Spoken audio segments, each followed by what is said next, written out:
I thought brunch was just an annoyance until my mother-in-law laughed at my dad's calloused hands, holding the champagne flute. My husband just smiled. Then they slid a predatory contract across the table. My dad stayed silent. So did I. They had chosen the wrong victim. Suddenly, the city's most powerful CEO walked in.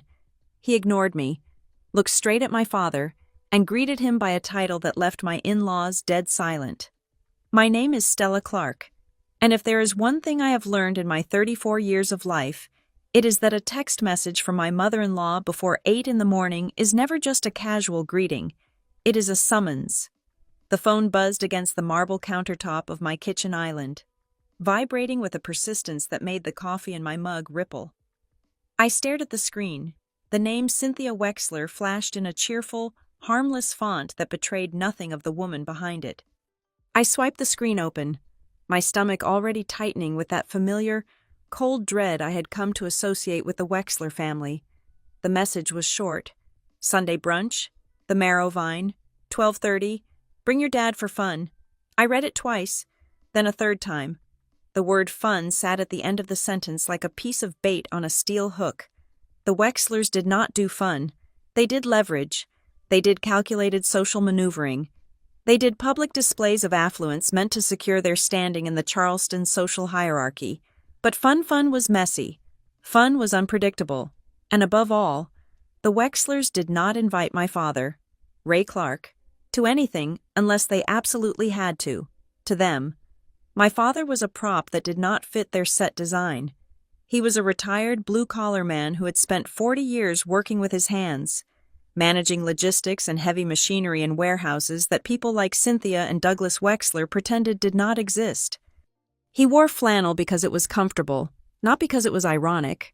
He spoke when he had something to say, which meant around my in-laws. He was mostly silent. They mistook his silence for lack of intelligence. I knew it was simply a lack of patience for their nonsense. So why did they want him there today? I looked up at my husband, Evan. He was standing by the refrigerator, pouring himself a glass of kale juice, looking every bit the rising corporate star. His shirt was pressed crisp, his hair styled perfectly, even though it was a lazy Sunday morning. "Did you know your mother is organizing a brunch?" I asked, keeping my voice neutral. Evan took a sip, checking his reflection in the microwave door. "Oh, yeah, she mentioned it. Just a family thing. She wants to get everyone together. It has been a while." "She wants me to bring my dad," I said. Evan turned, flashing that easy practice smile that used to make my knees weak, but now just made me suspicious. "That is nice, right? You are always saying we should include him more. Mom is just trying to make an effort, Stella." "Since when?" I asked. "The last time she saw him, she asked if he was the valet." Evan sighed, setting his glass down with a sharp clink. "You are being sensitive again. Stella, that was a joke. You take everything so seriously. Just bring him. It will be good for him to get out of that little house. He gets lonely." I looked at my husband, really looked at him. The dismissal in his eyes was familiar. It was the same look he gave me when I talked about my work and compliance at Harbor Crest Dynamics, or when I pointed out that his parents were spending money they did not seem to have. "You are too sensitive. You worry too much. You do not understand how these things work." "Fine," I said, cutting the conversation short before he could gaslight me further. "I will ask him." But as I walked away, I felt the hairs on the back of my neck stand up. This was a setup. I did not know the angle yet, but I could smell the ozone in the air before the lightning strike. I drove over to my father's house an hour later.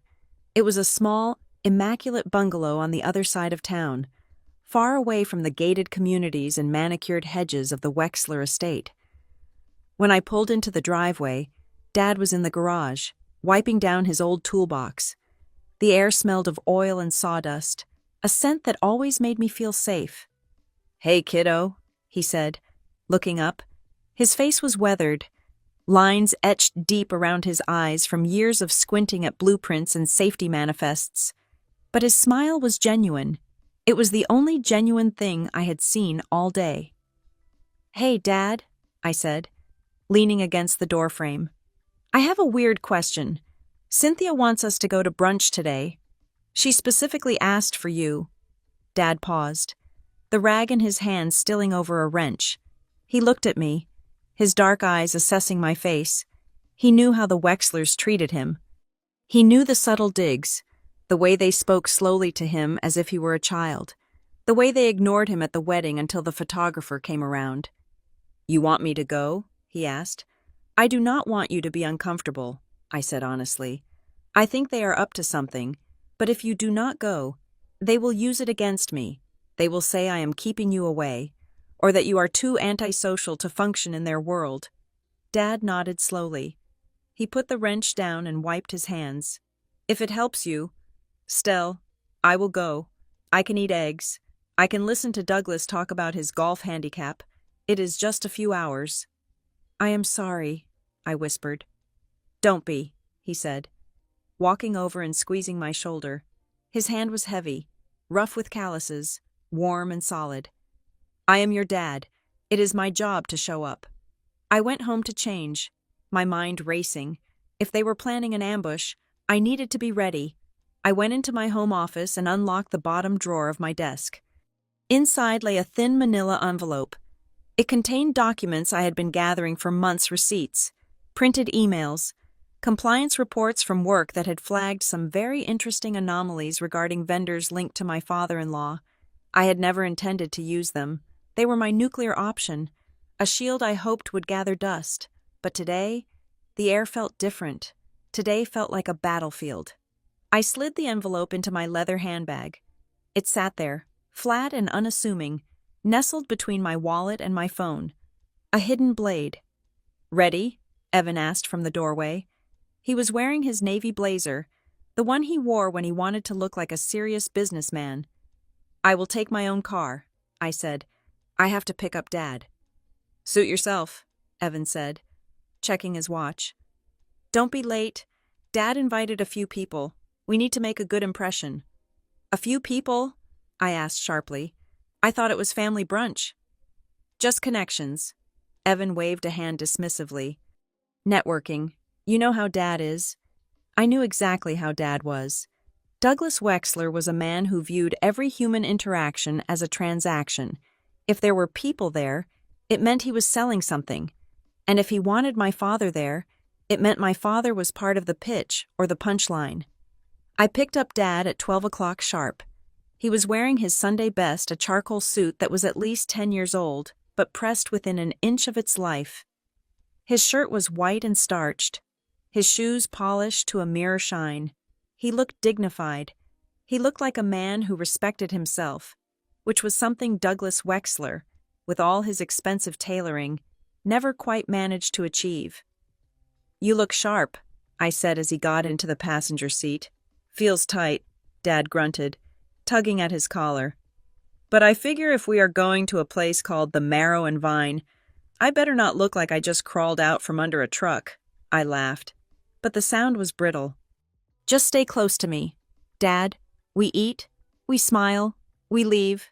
2 hours, tops." "Copy that," he said. It was an old habit from his days on the floor. Short, clear acknowledgments. The drive to the restaurant took us out of the city and into the rolling, wealthy hills just outside of Charleston. The scenery shifted from practical strip malls to oak-lined avenues and wrought iron gates. The Marrow Vine was the kind of place that didn't put prices on the online menu. It was a sprawling estate converted into a dining experience, famous for its farm-to-table ethos and its clientele of politicians, old money heirs, and tech moguls. It was exactly the kind of place the Wexlers loved. It was a stage. I pulled my car into the valet circle. The valet, a young man who looked like he was in college, opened my door. I stepped out. Smoothing my dress, I had chosen a sharp, tailored navy dress armor. I wasn't here to be the sweet daughter-in-law. I was here as Stella Clark, Senior Compliance Officer. Dad stepped out and looked up at the building. It was an imposing structure of red brick and white pillars, dripping with ivy that probably cost $5,000 a month to maintain. "Fancy," Dad murmured. "Pretentious," I corrected. We walked up the stone steps. My heart was thumping a slow, heavy rhythm against my ribs. I clutched my bag tighter, feeling the outline of the envelope against my hip. I was ready for snide comments about my dress. I was ready for passive-aggressive remarks about my career. I was ready for them to ignore Dad. What I was not ready for was the seating arrangement. The hostess led us through the main dining room. Usually, when the Wexlers booked a table, they demanded a private corner or a booth in the back where they could hold court without being overheard. But today, the hostess walked us right to the center of the room. The table was round, set for 6, positioned directly under the main chandelier. It was the most exposed, visible spot in the entire restaurant. Every person walking to the bar, the restroom, or the patio had to pass by it. Douglas and Cynthia were already there. So was Haley, my sister-in-law, and Evan. They were seated like royalty, sipping mimosas. "They want an audience," I whispered to myself. My blood ran cold. This wasn't just a meal. It was a public execution. They wanted witnesses for whatever was about to happen. I looked at Dad. I expected him to be nervous. I expected him to shrink under the gaze of the wealthy patrons around us. But Ray Clark had stopped walking. He was standing 10 feet away from the table, his eyes fixed on something above the hostess station. I followed his gaze. There was a framed plaque on the wall, polished brass, listing the founding investors and the architectural team that had restored the building in the 90s. Dad stared at the plaque. His face, usually so unreadable, shifted, his jaw set, his eyes narrowed, not in confusion, but in a sudden, sharp clarity. It was the look of a man who suddenly realizes exactly where he is standing. Then, he let out a breath. It was a long, quiet exhale, almost a sigh. It sounded like a mixture of nostalgia and disbelief. "Dad," I asked, stepping closer to him, "what is it? Do you want to leave?" He didn't answer immediately. He just looked at the dining room, his eyes scanning the high ceilings, the reinforced beams that were artfully exposed to look rustic. He looked at them like he knew what was inside them. "No," he said finally, his voice low. "No, I don't want to leave. Ray Stella." The shrill voice cut through the air before I could ask him what he meant. Cynthia Wexler was waving at us from the table. She didn't stand up. She just wiggled her fingers, her wrist adorned with enough gold to feed a family for a year. Her smile was wide, predatory, and did not reach her eyes. "You made it," she called out, loud enough for the tables nearby to turn and look. "And look at you, Ray. You wore a suit. How quaint." The trap had snapped shut. I took a breath, grabbed my father's arm, and marched us into the lion's den. But as we walked, I couldn't shake the image of my father's face when he looked at that plaque. He knew something, and for the first time all morning, I wondered if the Wexlers were the ones who should be afraid. The air at the table smelled of heavy gardenias and old money. It was Cynthia's perfume, a scent so thick it seemed to coat the back of my throat the moment we sat down. The waiter, a young man with a stiff posture, immediately filled our water glasses, the ice clinking against the crystal with a sharp, piercing sound that felt louder than it should have been. "So," Douglas Wexler started, leaning back in his chair. He did not look at me. He looked directly at my father. It was not a look of welcome. It was an appraisal. Douglas had eyes like a shark flat, black, and constantly moving, assessing value and weakness. "Ray, is it—" "We were just saying. We barely know anything about you. Stella is so secretive about her side of the family." "I am not secretive," I said, unfolding my napkin. The linen was stark white, heavy, and stiff. "We just do not see each other often." "We are fixing that today," Cynthia chimed in. Her voice was light, musical, and utterly devoid of warmth. She picked up her menu, scanning it without reading. "Tell us, Ray, what is it you do, or did Evan said you are retired?" My father sat with his back straight, his hands folded on the edge of the table, against the crisp white tablecloth. His hands looked dark and weathered. The knuckles were thick. the skin mapped with tiny white scars from decades of manual work. They were strong hands, honest hands. "I am retired," Dad said. His voice was steady, a low baritone that rumbled slightly. "I spent 40 years in technical operations and logistics management, mostly industrial infrastructure. Now I just do some volunteer work, fix up community centers, help with vocational training for the kids downtown." Douglas swirled his mimosa. He made a show of thinking about the answer. "Operations," he repeated, tasting the word like it was a cheap wine. "That is a fancy word for warehouse work, isn't it? Moving boxes, driving lifts." I felt my spine stiffen. "Dad managed the entire supply chain for heavy machinery across 3 states, I said, my voice sharp. "He was not just moving boxes." Cynthia waved a hand at me, her diamond bracelet catching the light.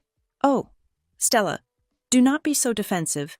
We are just trying to understand. It is admirable, really. Someone has to do the heavy lifting so the rest of us can think. Right?" She turned her smile back to Ray. "So, you were a laborer. That is what you mean." "You worked with your hands." "I worked with my hands and my head," Dad said. He did not sound offended. He sounded like he was explaining gravity to a toddler. "You cannot run a logistics floor without doing both." "Right," Douglas said, dismissing the topic entirely. "Well, good for you. Keeping busy is important at your age. Keeps the mind from going soft." Next to me, my sister-in-law, Haley, pulled out her phone. She was 26, with hair that cost $400 to color and a worldview that extended about as far as her phone screen. She held the device up, aiming it at the centerpiece of oysters and shrimp that had just arrived. "Hold on," Haley said. "The lighting is perfect." She leaned in, adjusting the angle. Then, she shifted her phone slightly. She wasn't just photographing the food. She was framing the shot so that my father's rough, scarred hand was right next to the delicate porcelain of the oyster platter. It was a study in contrasts, the refined luxury of the Wexlers versus the worn-out reality of Ray Clark. I saw the corner of her mouth twitch up. She snapped the photo, then she typed something quickly, her thumbs flying. "What are you doing?" I asked. "Just posting," she said, not looking up. "The aesthetic is so gritty, very authentic." My phone buzzed in my purse. I ignored it, but I knew what the notification was. She had probably captioned it something cruel, something about contrast or Sunday charity. I looked at my husband. Evan was busy buttering a roll. He had seen his mother belittle my father's career.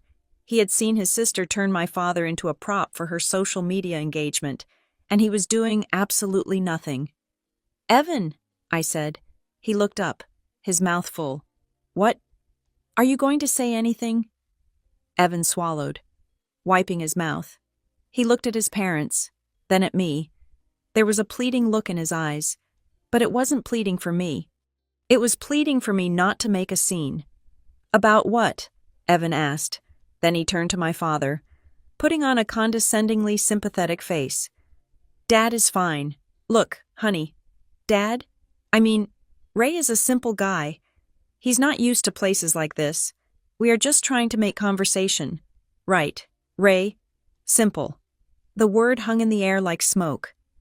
My father was one of the smartest men I knew.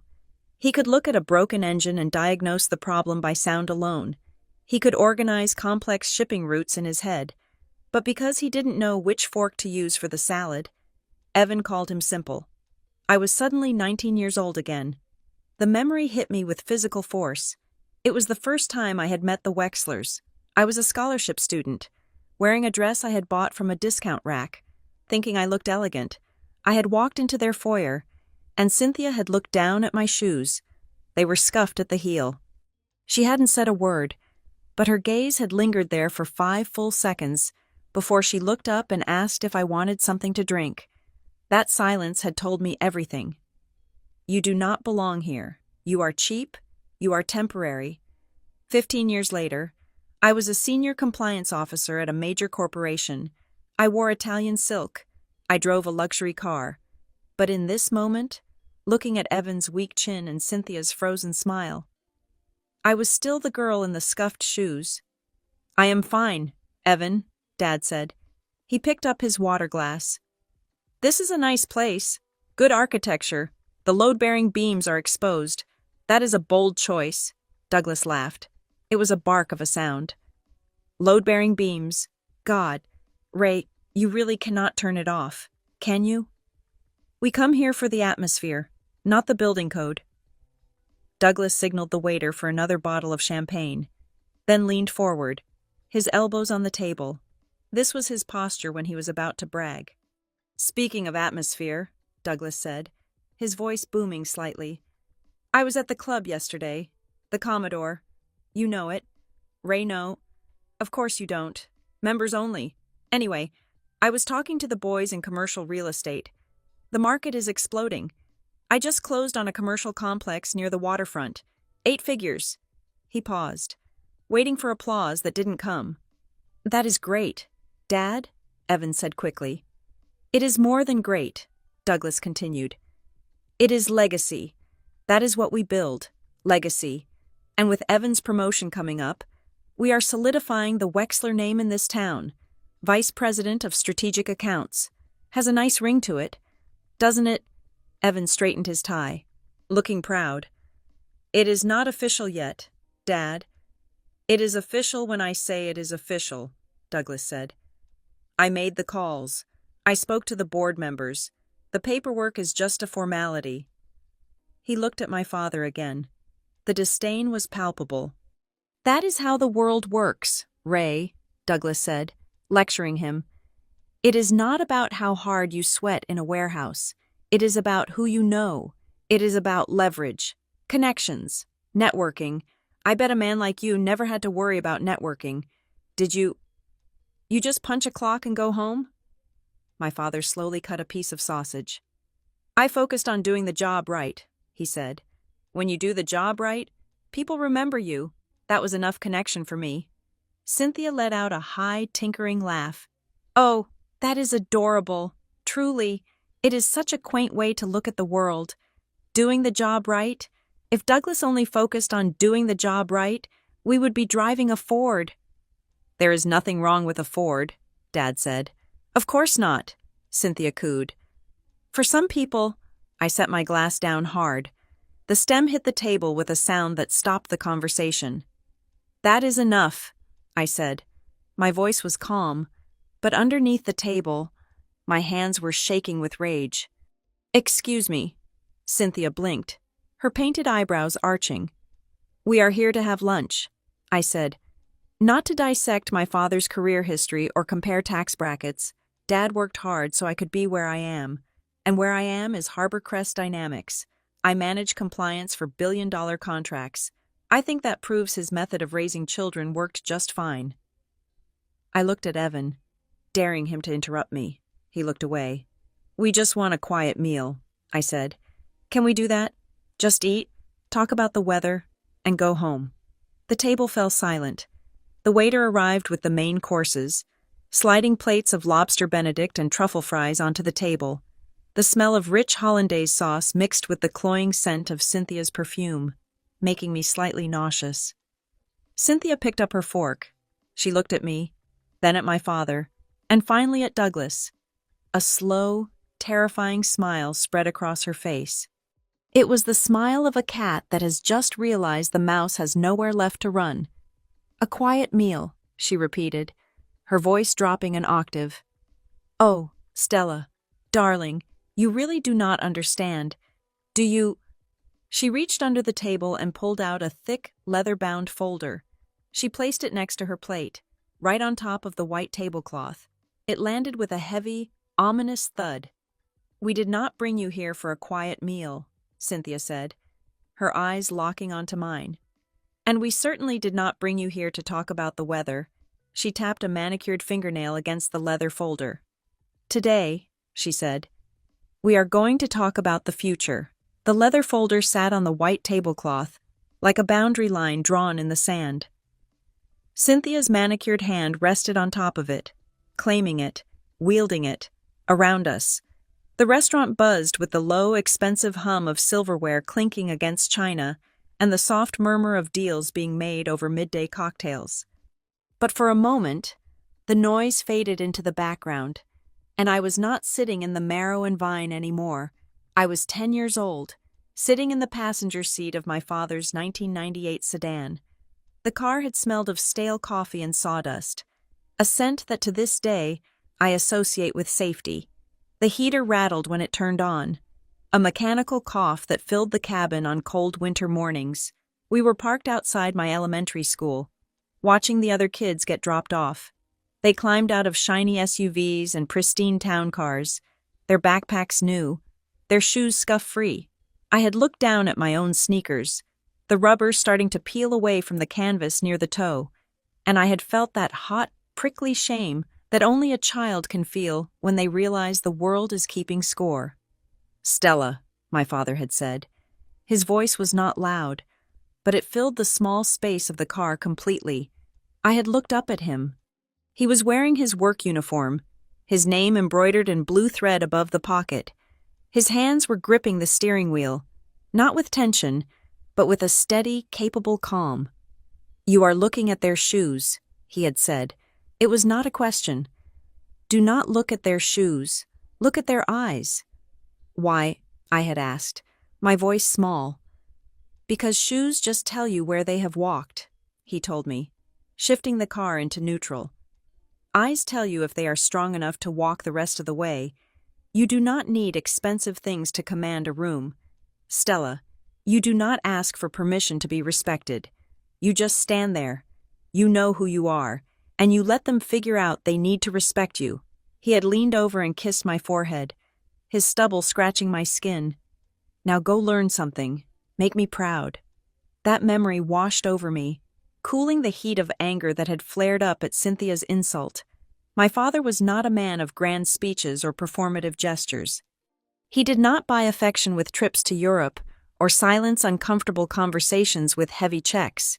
He built my self-worth the way he built everything else, brick by brick, with patience and unshakable integrity. He had worked for 30 years at a massive industrial operations unit, managing teams of men who were tired, underpaid, and often difficult. He never bragged about it. He never came home and told us how he saved the company $10,000 that day by catching a safety violation, or how he rerouted a logistics chain to save a deadline. He just came home, washed the grease from his arms with a bar of pumice soap, and asked me about my math homework, to the Wexlers. Silence was a vacuum that needed to be filled with noise about their own importance, to my father. Silence was just the space where work got done. I looked at him now across the table. He was sipping his water, his gaze resting briefly on Evan. Dad's face was calm, but I knew that look. It was the same look he used to give a new hire who was talking too much and working too little. He was assessing the structural integrity of the man sitting next to his daughter, and he was finding cracks. I had spent my 20s clawing my way up. I had taken student loans that felt like a mountain on my back. I had worked 2 jobs while finishing my master's degree. When I landed the position at Harborcrest Dynamics, it wasn't because I knew someone at the country club. It was because I had memorized the regulatory code better than anyone else in the interview room. I had paid off every cent of my debt 3 years ago. Yet, whenever I was with Evan's family, my success was treated as a charming anomaly. "Stella got lucky," they would say to their friends. "She landed on her feet." As if my career was a winning lottery ticket and not the result of 10 years of missed sleep and grinding hard work. They needed to believe it was luck. Because if it was skill, then they had to admit that the daughter of a warehouse manager had outpaced their own son without a trust fund to break her fall. Evan was shifting in his seat. The silence was stretching too long for him. He took a nervous sip of his drink, his eyes darting to the folder his mother was guarding. Then back to me. "Dad," Evan said, his voice a little too bright. "The food is good, right? This place imports the truffles from Italy." My father set his glass down. He didn't answer the question about the truffles. Instead, he turned his body slightly, directing his full attention to Evan. "You look tired, son," Dad said. It was not an insult. It was a genuine, quiet observation. Evan blinked, caught off guard. He was used to people asking him about his golf game or his portfolio. He wasn't used to someone looking past the tailored suit. "Well, it is a busy time. Quarter end. You know how it is." "I know what hard work looks like," Dad said gently. "And I know what worry looks like. You have got a lot of worry in your shoulders today." Evan's smile faltered. For a split second, the mask slipped. I saw the panic in his eyes, the sheer exhaustion of trying to be the man Douglas Wexler wanted him to be. The man Cynthia Wexler bragged about. He looked young, and scared, and trapped. "I am fine," Evan said, but his voice lacked its usual polish. "Just big deals happening. Stress comes with the territory." "Stress is one thing," Dad said. "Fear is another," Cynthia cut in, her voice sharp as breaking glass. "Oh, please, Evan is not afraid. He is ambitious. I suppose that looks like fear to people who are content with mediocrity." Dad didn't even look at her. He kept his eyes on Evan. "If you are in over your head, Evan, there is no shame in swimming back to the shallow end until you catch your breath." "He is not in over his head," Douglas barked, slamming his hand on the table hard enough to make the silverware jump. "He is a Wexler. We do not swim in the shallow end." I sat perfectly still, my hand resting on my purse on the floor. Through the leather, I could feel the outline of the envelope I had brought. Fear. Dad was right. Evan was terrified, and I knew why.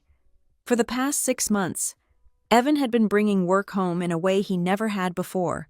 Not files or presentations, but phone calls taken in the garage at midnight. Invoices left on the printer tray that didn't match his department's budget codes. I had found emails on our shared tablet that he thought he had deleted correspondence with a vendor company that, on paper, looked legitimate. But I worked in compliance. I knew how to look at a company and see that it was a shell. The vendor was billing for consulting hours that never happened, and the contact person for the vendor had an address that I recognized. It was a P.O. box in a strip mall 3 towns over, a strip mall owned by a holding company that Douglas Wexler controlled. They were funneling money. It was clumsy, it was arrogant, and it was illegal. I hadn't said anything yet. I had been building the file, waiting to be sure. But now, seeing the way Douglas looked at Evan like he was a racehorse that needed to be whipped harder, I realized this wasn't just Evan's greed. It was a family enterprise. They were using Evan's position at the company to feed Douglas's cash flow problems, and Evan was too weak to say no. They thought I was the lucky wife who didn't understand business. They didn't realize that hunting down exactly this kind of fraud was what I did for a living. I took a sip of my water, letting the cold liquid ground me. I wasn't going to pull the envelope out yet, not until I knew exactly what was in the leather folder Cynthia was holding. A waiter approached our table to clear the appetizer plates. He was an older man, seasoned, with silver hair and a weary efficiency. He reached for my father's plate. "Thank you," Dad said. Then, he paused. He looked at the waiter, not at the name tag, but at the man's hands, which were steady despite the heavy tray. "The kitchen is backed up on the hotline, isn't it? I can hear the expeditor shouting from here. You are doing a good job keeping the front smooth." The waiter froze. He looked down at my father, surprised. Most people at these tables treated him like furniture. "Yes, sir." 2 cooks called out. "We are scrambling a bit." "Take your time with the mains," Dad said, offering a small, conspiratorial nod. "We are not in a rush. Check your tray balance. Though, that left shoulder looks like it is giving you trouble." The waiter smiled a real, human smile that transformed his tired face. "Rotator cuff, sir. Old injury. Thank you. I appreciate that." He walked away with a lighter step. I watched the interaction, a lump forming in my throat. My father had never stepped foot in a restaurant this expensive in his life. He didn't know the wine list. He didn't know the designer of the chandelier, but he knew how work happened. He understood the mechanics of labor, whether it was moving steel beams or carrying porcelain plates. He respected the effort, and because of that, he was more at home in the world than the Wexlers would ever be. They sat there in their $5,000 suits, looking uncomfortable and anxious. constantly checking their reflections and their phones. My father sat there in his 10-year-old suit, completely at ease, connecting with a stranger over the shared language of hard work. Douglas Wexler cleared his throat, a guttural sound meant to reclaim the attention of the table. He didn't like that the waiter had smiled at Ray. He didn't like that for a fleeting moment. The power dynamic had shifted away from money and toward humanity. He looked at Cynthia. It was a subtle movement, just a slight tilt of his head and a narrowing of his eyes. It was a command. Start the show. I am tired of waiting. Cynthia straightened her posture. She placed both hands on the leather folder, framing it like a sacred text. Well, she said, her voice dripping with artificial sweetness. Since we are all feeling so connected, I think it is the perfect time to discuss how we can help each other, because that is what families do, isn't it? They help. She looked at me, her eyes hard and cold as flint. Stella, she said, we have an opportunity, and we need you to be a team player. I looked at her. I looked at the folder. I looked at Evan, who was staring at his water glass, like he wished he could dissolve into it. I could have stopped it there. I could have put my napkin down, taken my father's arm, and walked out. I could have saved them the embarrassment of what was coming. But then I remembered the way Haley had laughed at my father's hands. I remembered the way Douglas had called him simple.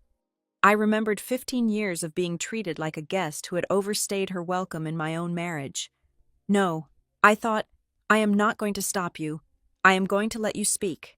I am going to let you put every single incriminating word on the record. I clasped my hands together and gave Cynthia my best corporate smile. It was the smile I used right before I told a non-compliant executive that his audit had failed. I am always happy to help the family. Cynthia, I said softly. What do you have in mind? Cynthia opened the folder. The sound of the heavy paper turning was the only sound in the world, and as she began to speak, I knew that she was digging a grave with her mouth, one sentence at a time. Cynthia pushed the folder across the table with the casual indifference of someone passing the salt.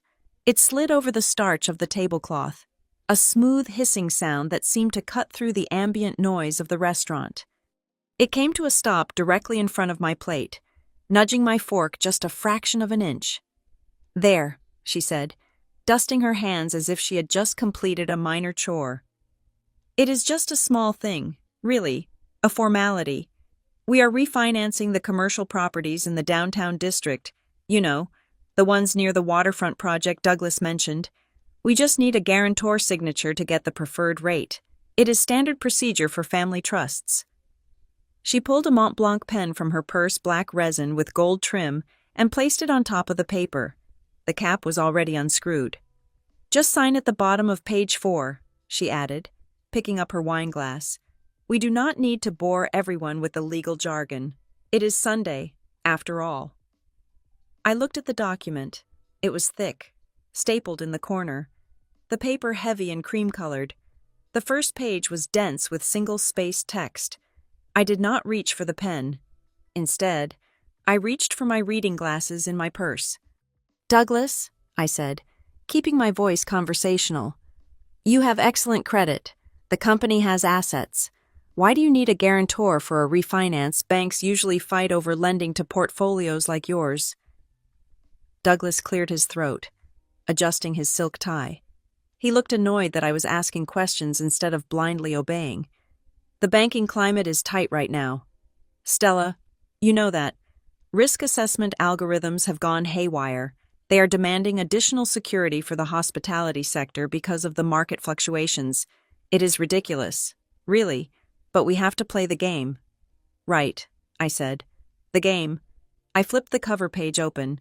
My eyes scanned the text with the practiced speed of someone who reviews contracts for a living.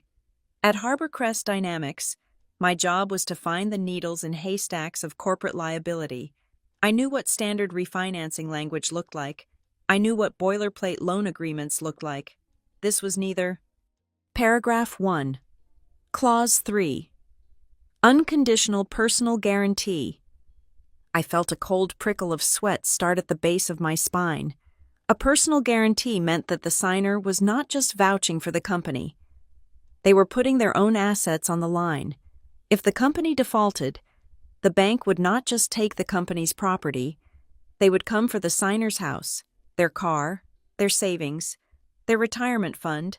I flipped to page 2, joint and several liability. This was even worse. It meant that if the other borrowers, Douglas, Cynthia, Evan, could not pay, the bank did not have to split the debt. They could come after me for 100% of the total amount. I would be on the hook for everything. I flipped to page 3, the numbers. I stopped breathing for a second. The principal amount listed was not for a refinance of existing equity. It was a new line of credit, $4,500,000. I looked up. The restaurant seemed to tilt slightly. $4.5 million. That was not a small thing. That was a life-altering amount of money. And they wanted me to sign for it. This is not a refinance, I said, my voice low. This is a new acquisition loan, and it is a full personal guarantee.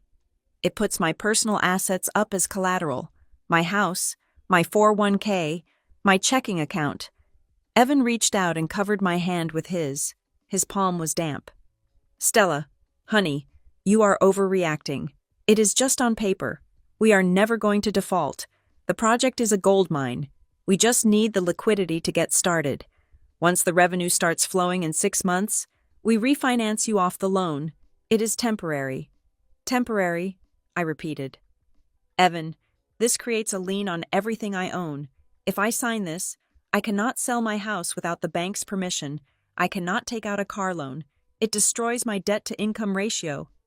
Why are you being so selfish? Evan hissed, his voice dropping to a desperate whisper. This is for us. For our future.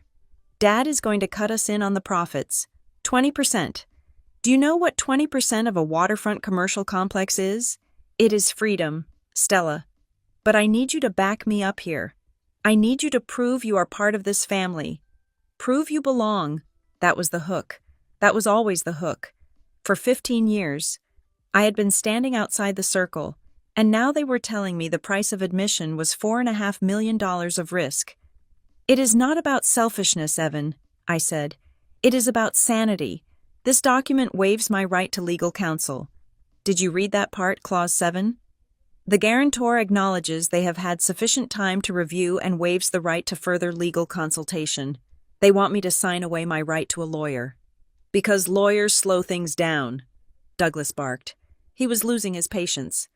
The veneer of the polite Sunday brunch was cracking, revealing the desperate salesman underneath. We do not have time for some billable hour leech to pick apart every comma. We need to move. Real estate waits for no one. If the deal is good, I said, looking him in the eye, it will still be there on Tuesday after my attorney looks at this. Tuesday is too late, Douglas snapped. The table went quiet. Cynthia let out a sigh, sharp and irritated. She turned her gaze to my father. Ray had been sitting silently, his hands resting on the table, watching the exchange with an unreadable expression. He had not touched his food. Ray, Cynthia said, her voice dripping with condescension, you are being very quiet. Don't you have an opinion, or do you not understand what we are discussing? It is high finance, I know. But surely you understand the concept of family helping family. Tell your daughter to stop being paranoid and do the right thing. My father looked at the document lying open in front of me. Then he looked at Cynthia. I understand enough, Dad said. He picked up his fork and knife, but instead of eating, he set them down again, aligning them perfectly parallel to the edge of the table. It was a deliberate, controlled movement. I understand that when a man asks you to sign a paper without letting you read it first, he is trying to steal from you. And I understand that when he tells you not to call a lawyer, it is because he knows a lawyer would tell you to run. Excuse me? Douglas sputtered. Steal, I am Douglas Wexler. I do not need to steal from my daughter-in-law. Then why are you sweating? Douglas? Dad asked. It was true. A bead of sweat was trickling down Douglas's temple, dangerously close to his starched collar. I want my daughter to understand what she is signing. Dad continued, his voice steady as a rock. That is all. If it is a good deal, It can stand up to the light.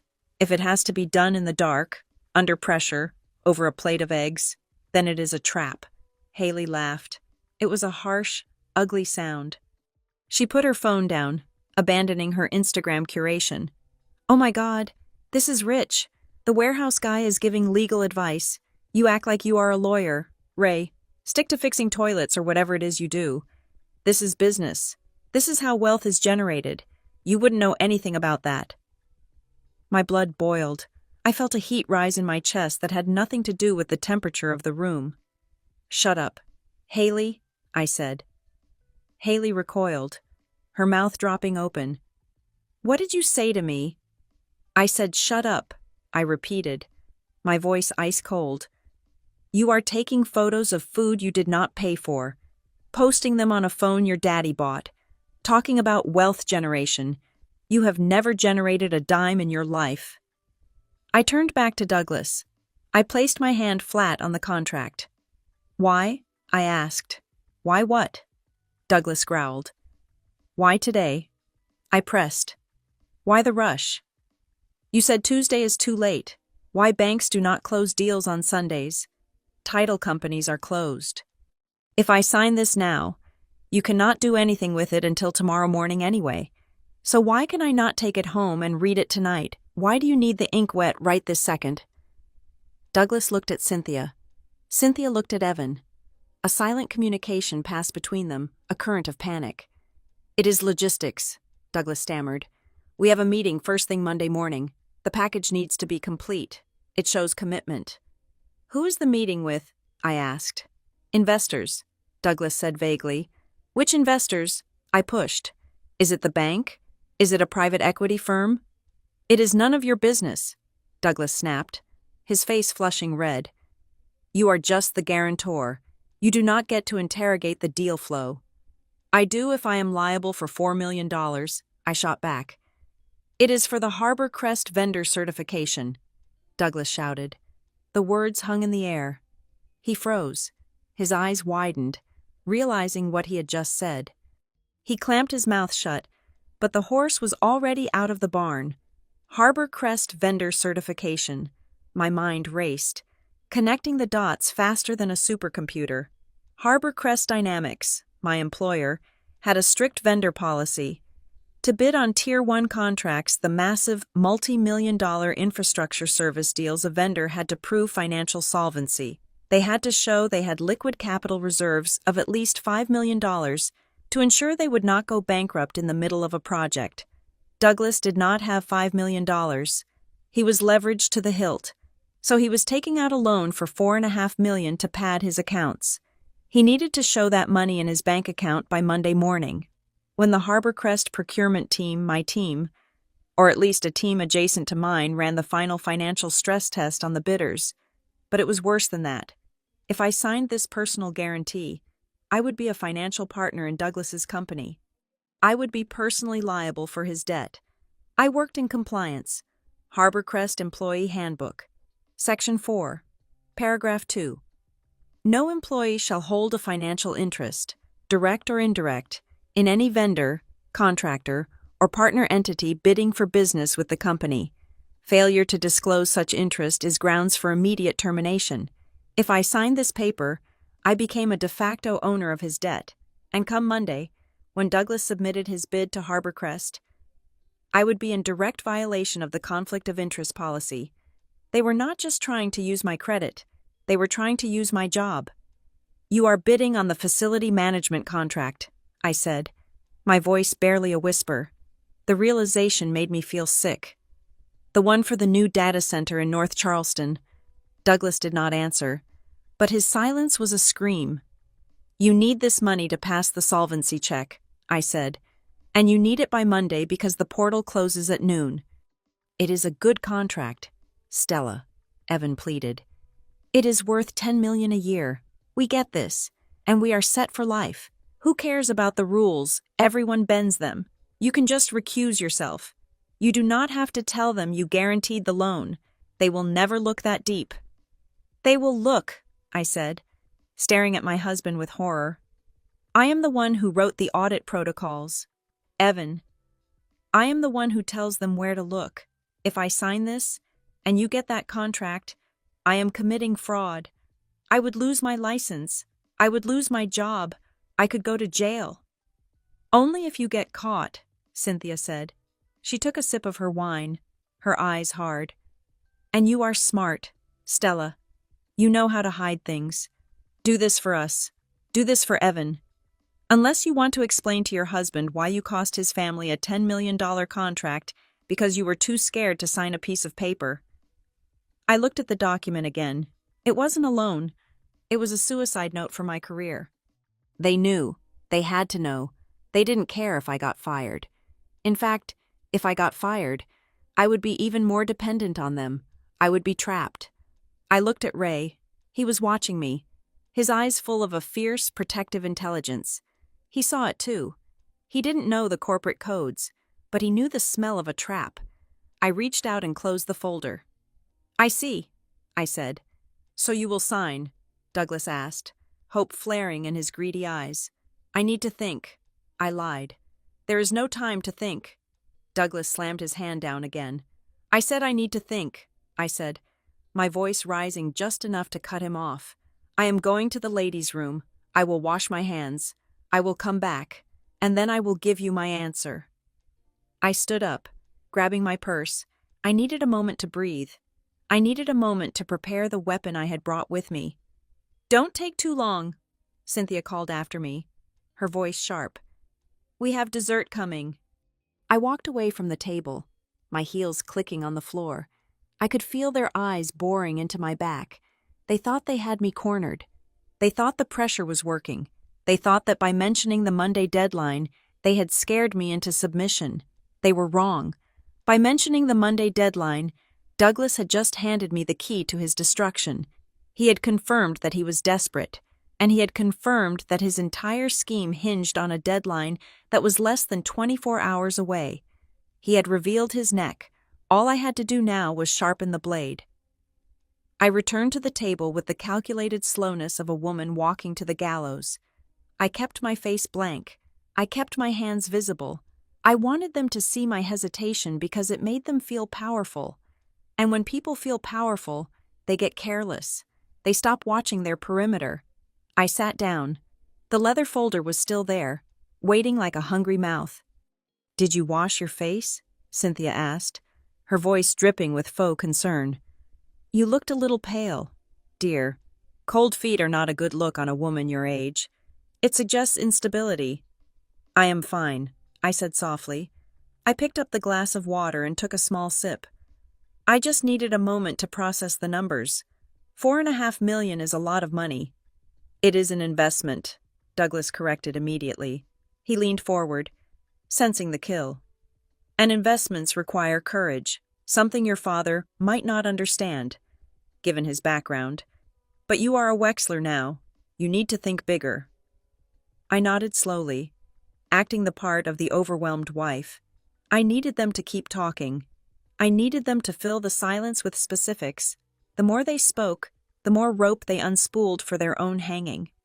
So, I said, keeping my voice innocent, almost naive, this entity you are using for the bid, what is it called again? I want to make sure I write it down correctly for my own records.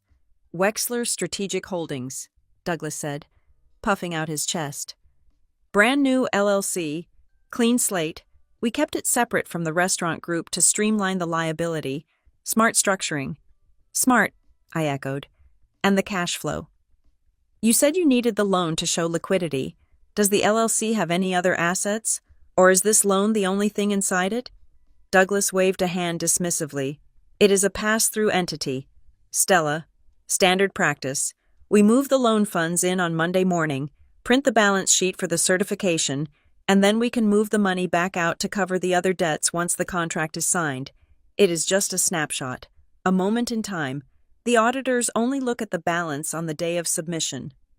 I felt a cold thrill run down my spine. He had just admitted to asset stripping and fraudulent misrepresentation. He was planning to show Harborcrest a snapshot of money that wasn't actually capital. It was debt dressed up as equity, and he was planning to move it immediately after securing the bid. That was textbook fraud. And the contract, I continued, pushing just a little harder. You said it is for facility management. Which facility? Harborcrest has dozens. The North Charleston Data Center, Evan blurted out. He looked excited now, thinking I was coming around. The new Tier 4 facility, they need full-spectrum operations management, HVAC, security, janitorial, electrical maintenance. It is a massive scope, Stella, and we are the front-runners. I lowered my eyes to hide the shock. The North Charleston Data Center. That was my project. Not directly, I didn't manage the facility, but I was the compliance lead for the entire southeastern region's infrastructure expansion. I was the one who had written the vendor risk protocols for that specific site. The security clearance required for that data center was top secret level because it housed government servers. Douglas Wexler, a man who thought operations meant yelling at valets, wanted to manage the cooling systems for government servers. That is a complex facility, I said. High voltage, redundant cooling systems, strict uptime requirements. Do we have the technical expertise for that? We hire people for that. Douglas scoffed. Management is management, Stella. Whether you are running a restaurant or a data center, it is just people and schedules. You hire a guy with a hard hat, you tell him what to do, and you collect the check. It is not rocket science. It is actually closer to rocket science than hospitality, Ray said. His voice cut through the air, low and gravelly. He hadn't looked up from his plate, but I saw his hand tighten slightly on his napkin. Excuse me, Douglas snapped. Ray looked up. A Tier 4 data center requires dual-powered cooling equipment and multiple active distribution paths. You cannot just hire a guy. You need to understand the load balance. If you mess up the maintenance schedule on the backup generators, you lose the servers. You lose the client's data. You get sued for billions. The table went deadly silent. Douglas stared at my father, his mouth slightly open. He looked like a man who had just been slapped by a piece of furniture. He hadn't expected the warehouse guy to know what a Tier 4 facility was. I read a lot, Ray said simply, and I spent 20 years managing power grids for industrial parks. I know what happens when a manager thinks he can fake it. Nobody is faking anything, Evan interjected, his voice rising. He turned to me, his eyes desperate.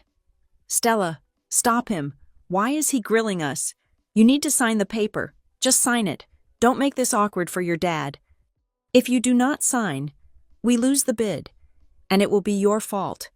Do you want to be the reason the family fails? I looked at Evan, really looked at him. For the last 3 months, he had been coming home late. He had bought a new watch, a Breitling that cost $12,000. He told me it was a bonus, but I knew his department hadn't given out bonuses yet. I had seen the invoices on his desk, the ones from a company called Apex Solutions. The address for Apex Solutions was a P.O. box in a strip mall on Abercorn Street. I had looked up the owner of that strip mall last week. It was Douglas Wexler. Evan wasn't just a bystander. He was funneling Harborcrest maintenance requests to his father's shell companies for minor repairs, painting, landscaping at inflated prices. He was stealing from my employer to pay for his father's debts. And now they were trying to scale up the grift to a $4 million contract. I had submitted the anonymous whistleblower report 5 days ago. I had attached the invoices. I had attached the photos of the P.O. box. I had attached the conflict of interest mapping. I had requested an immediate internal audit of the vendor list. I wasn't sitting here deciding whether to sign. I was sitting here waiting for the guillotine blade to drop. I just hadn't realized how perfectly the timing would line up. Evan, I said, my voice trembling with a fake anxiety. I worry. If Harborcrest finds out I guaranteed the loan, it looks bad. It looks like a conflict. They won't find out. Cynthia hissed. God, you are so timid. This family does not need people who are afraid of their own shadows. We need closers. We do not need outsiders who are only good at making PowerPoint slides and quoting rules. We need people who understand how wealth is actually built. Outsiders. That was it. That was the core of it. No matter how much I earned, no matter how hard I worked, I was the outsider. I was the host organism, and they were the parasites. I looked at my father again. He was watching me. He didn't say a word. He just gave a microscopic shake of his head. It was barely visible, a millimeter to the left, a millimeter to the right. Don't give them an inch. Stella. I took a deep breath. I decided to give them exactly what they wanted. I would give them hope, because hope would make them stay in their seats, and I needed them in their seats for what was coming next. Okay, I said. The word hung in the air. Douglas exhaled. A massive rush of air. Okay. You mean you will sign? I mean I understand the urgency, I lied. And I want to help the family. I do. But I cannot sign it right this second. My hand is shaking. I need to eat something. I need to calm down. Stella. Douglas started to protest. I said I will do it, I snapped, injecting a little bit of fake hysteria into my voice. Just let me eat my lunch. You have badgered me for an hour. Let me have 10 minutes of peace, and then I will sign your damn paper before we leave. Is that good enough? Cynthia smiled. It was a triumphant, smug smile. She reached out and patted my hand, her rings cold against my skin. There, she cooed. That wasn't so hard, was it? We knew you would come around. You just needed a little push. We are doing this for you. You know, to secure your future. Thank you, Cynthia, I said. You are always thinking of me. We are, she said. Now, let's enjoy the meal. We have so much to celebrate. Douglas signaled the waiter for another bottle of wine. To the North Charleston bid, he announced, raising his glass. To Wexler Strategic Holdings. To the future, Evan said, clinking his glass against his father's. He looked relieved, the sweat on his forehead starting to dry. He thought he was safe. He thought the nightmare was over. I picked up my fork and took a bite of the lobster. It tasted like ash. Dad, I said, turning to Ray. How is your steak? It is fine, Ray said. He cut a piece of meat with surgical precision. A little overcooked, but the company is interesting. Ray, Douglas said, his mood suddenly buoyant now that he thought he had won. Don't be sour. You should be happy. Your daughter is about to facilitate a major step up for this family. You should be proud she married into this level of ambition. Ambition is a strong word, Ray said. And what word would you use? Douglas asked, swirling his wine. Caution fear. That is why you stayed in the warehouse, Ray. You never learned to leverage risk. I learned about safety, Ray said quietly. Tell me, Douglas, in this data center contract, what is your protocol for a thermal runaway event in the server room? If the primary cooling fails, and the backup hasn't cycled on in 30 seconds, what is the first manual override you execute? Douglas blinked. He froze with the glass halfway to his mouth. I told you, Douglas said, his voice tightening. I hire people for that. But you are the operator, Ray pressed. If you are the operator, you are the one they call at 2 a.m. when the alarm trips. If you do not know the answer, the servers melt. So, what is the protocol? Stop quizzing him, Evan snapped. God, Ray, do you have to be so tedious? It is Sunday brunch, not a technical exam. Dad doesn't need to know the manual override codes. That is what technicians are for. Stop trying to make yourself look smart by asking blue-collar questions. Blue-collar questions save white-collar assets, Ray said calmly. I just wanted to know if you guys knew what you were buying. It sounds like you're buying a disaster. We are buying a fortune, Cynthia spat. And you are just jealous. Okay, Ray said. He went back to his steak. I am just an observer. I checked my watch under the table. It was 12:25. I knew Graham Sutter's schedule. My assistant, who was friends with his executive assistant, had texted me earlier. Eagle has landed. He is meeting the board chair at Marrow for a quick lunch before the flight. Graham Sutter was the CEO of Harbor Crest Dynamics. He was a man who had built the company from the ground up. He hated nepotism. He hated incompetence.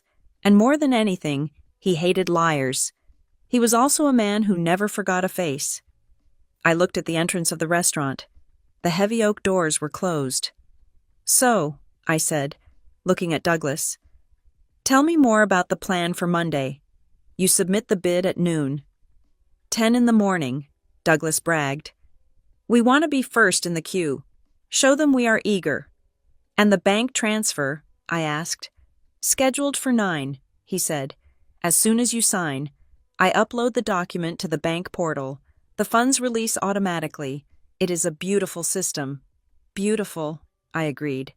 I looked at the leather folder one more time. It was sitting there, promising ruin. They thought it was my ruin. They didn't understand it was theirs. The doors to the restaurant opened. A hush fell over the front of the room. It wasn't the silence of awkwardness. It was the silence of recognition. The kind of silence that happens when true power walks into a room full of people pretending to be powerful. I didn't turn around. I kept my eyes on Douglas. I watched his gaze flicker up.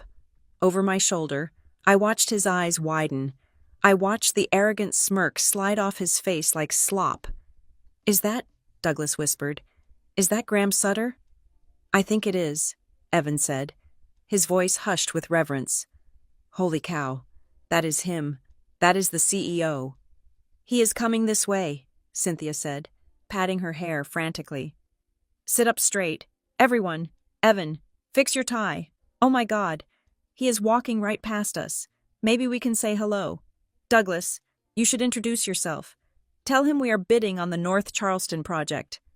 I should, Douglas stammered. He looked terrified and thrilled all at once.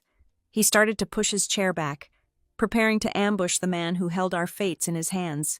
I stayed seated. I took another sip of water. Wait for it, I told myself. Wait for the collision. The footsteps got closer. They were heavy. Confident strides. I could hear the murmur of the entourage behind him, probably the CFO and a few VPs. Douglas stood up. He smoothed his jacket. He put on his best salesman smile. Mr. Sutter, Douglas called out, his voice a little too loud, a little too desperate. Mr. Sutter, a moment. I am Douglas Wexler. We are... The footsteps didn't stop. They didn't even slow down. Graham Sutter walked right past Douglas Wexler as if he were a potted plant. He didn't even blink. He walked past Cynthia, who had her mouth open in a frozen smile. He walked past Evan, who looked like he was about to faint. He walked straight to the side of the table where my father was sitting, and then he stopped. The silence in the restaurant was absolute. I watched Douglas's face crumble in confusion. I watched Cynthia's eyes dart back and forth. Graham Sutter, the most powerful man in the industry, the man they were all desperate to impress, was standing 3 feet from Ray Clark. He was looking at the back of my father's head. Ray, the CEO asked. His voice was not the voice of a businessman. It was the voice of a man who had just seen a ghost. My father slowly put down his fork. He wiped his mouth with his napkin. He turned in his chair. Hello, Graham? My father said, and just like that, the air left the room. While my in-laws were busy clinking glasses to a future that did not exist, I was mentally reviewing the agenda for a meeting they did not know was happening. They thought the timeline was dictated by their bank loan application. They thought the deadline was 10 o'clock Monday morning when the wire transfer portal opened.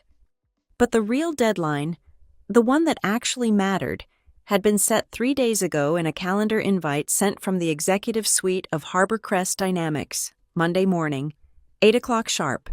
Vendor risk and compliance review. Topic: strategic infrastructure bids. It was a closed-door session.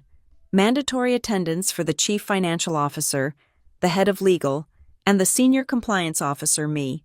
But the most important name on the attendee list was Graham Sutter, the CEO. Graham Sutter was a legend in our industry, not because he was rich, but because he was ruthless about integrity. He had built Harborcrest from a single regional logistics hub into a national juggernaut. He did not come from money. He came from the ground up. He loathed nepotism with a passion that bordered on religious fervor. There was a famous story about him firing his own nephew on the spot for trying to bypass a safety check. If there was one thing Graham Sutter hated more than incompetence, it was backdoor deals. And the file I had prepared for that meeting, the one currently sitting in my encrypted cloud drive, painted a very clear picture of a backdoor deal. It showed IP address matches between Evan's corporate laptop and the vendor submission portal. It showed timestamps of emails sent from Douglas's personal account to Evan's work email containing draft invoices. It was a smoking gun. But I had needed one final piece of leverage. I had needed to ensure that Graham Sutter saw the human cost of this fraud, not just the financial one. I needed him to see exactly who Douglas Wexler was. My phone buzzed against my thigh. A single, short vibration. I kept my face neutral, picking up my napkin to dab at the corner of my mouth. Under the table, I slid my phone out just enough to see the screen. It was a text from Sarah, the CEO's executive assistant. We had started in the mailroom together 10 years ago. She was the only person at Harborcrest who knew the full extent of my plan. Eagle is 10 minutes out. ETA 12:30. I glanced at the vintage clock on the wall above the bar. It was 12:20. 10 minutes. I had 10 minutes to keep them seated. 10 minutes to let them dig the hole so deep they would never climb out. You seem distracted. Stella, Cynthia said, slicing into her dessert. It was a poached pear, glistening with syrup. You should be celebrating. It is not every day you get to be useful to the family legacy. I am just thinking, I said, putting the phone away. About the timeline. Stop worrying, Evan said, his mouth full of pear. Dad has it all under control. Once the money hits the account on Monday, we are golden. You are just overthinking the compliance stuff. Nobody looks that closely. You would be surprised how closely people look when the contract is worth 8 figures, I said. Cynthia let out a sigh, dropping her fork with a clatter. God, you are exhausting. You know, sometimes I wonder if you realize how lucky you are. Most women in your position coming from modest means would kill to be part of a family like this. We have opened doors for you that you did not even know existed. I looked at her.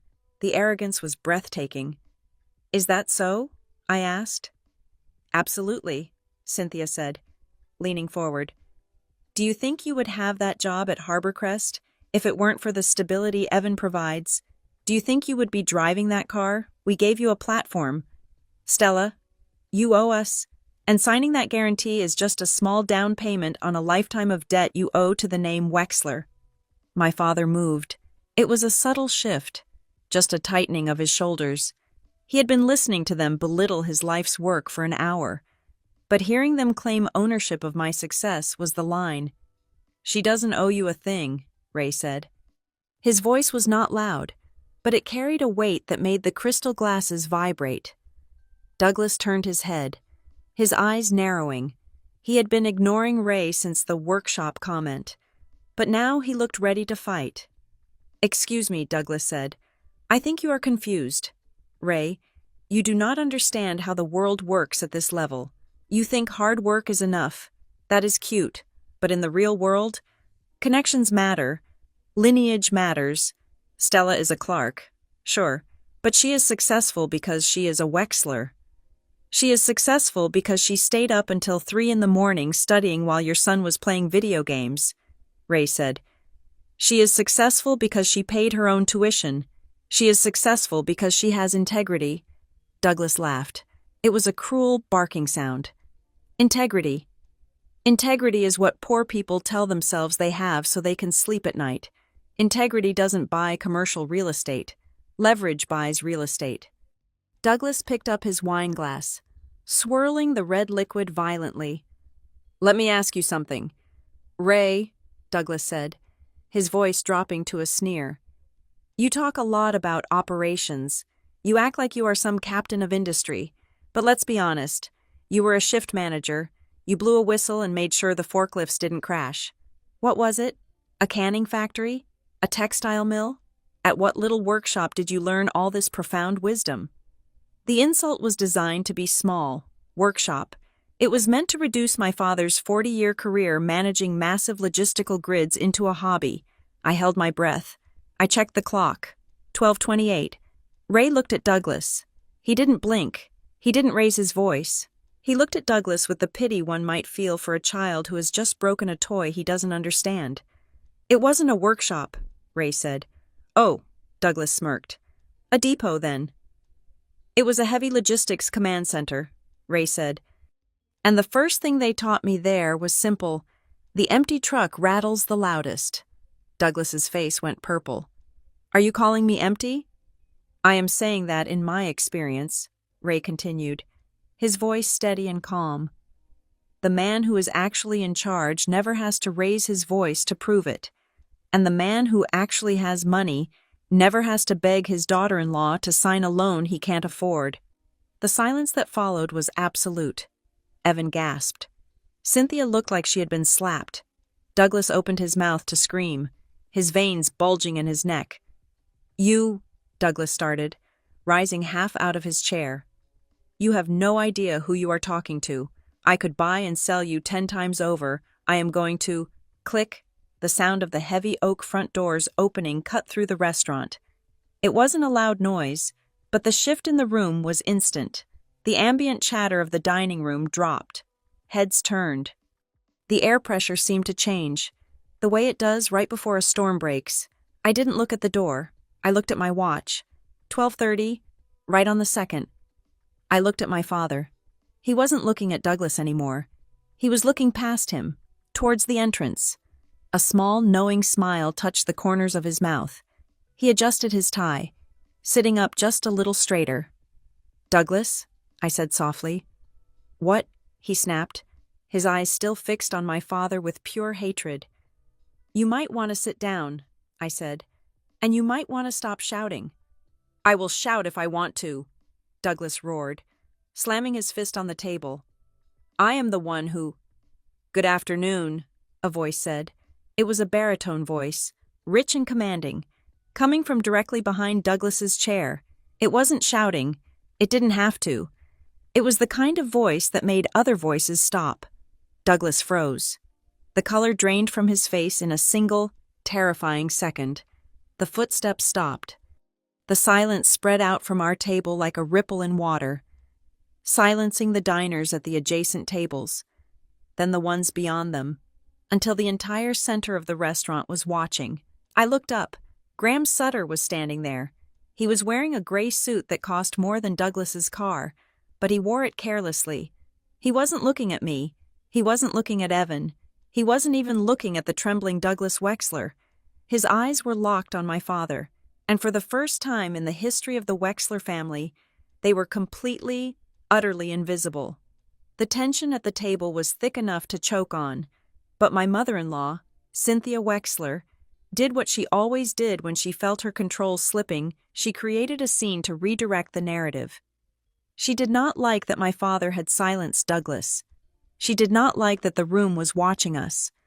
And she certainly did not like that Ray Clark, a man she viewed as furniture, was sitting with his back straight and his head held high. She scanned the room, her eyes darting like a cornered animal, until she spotted the floor manager hovering near the wine station. She raised her hand, snapping her fingers with a sharp, imperious sound that made me flinch. "Manager," she called out. "Manager, please, immediately." The manager, a polished man in a black suit who looked like he would rather be anywhere else, hurried over. He kept his expression neutral, but I could see the tightness in his jaw.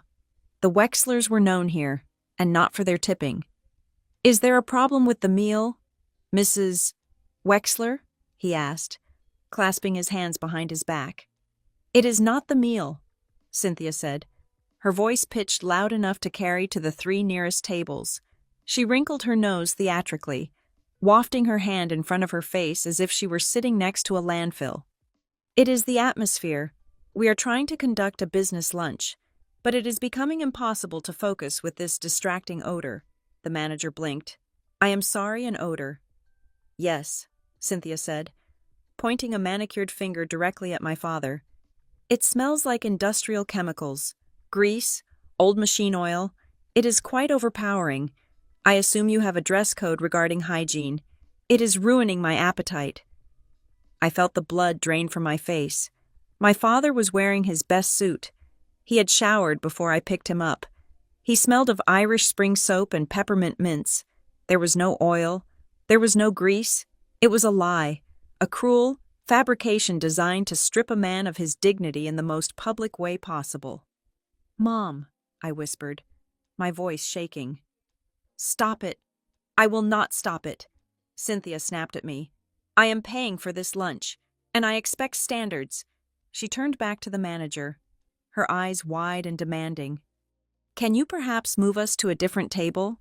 Or, better yet, perhaps you could resolve the source of the problem." The manager looked at my father. He looked at the clean, pressed collar of Dad's shirt. He looked at Dad's hands, which were resting calmly on the table. The manager knew exactly what was happening. He looked embarrassed for her, not for us. "Ma'am," the manager said softly, "I do not detect any—" "I detect it," Cynthia shrilled. "And frankly, it is offensive. Evan, my husband, the man who had vowed to honor my family, cleared his throat. I looked at him, praying he would find a spine, praying he would tell his mother she was being delusional. Instead, Evan put on his sympathetic negotiator face. He turned to my father.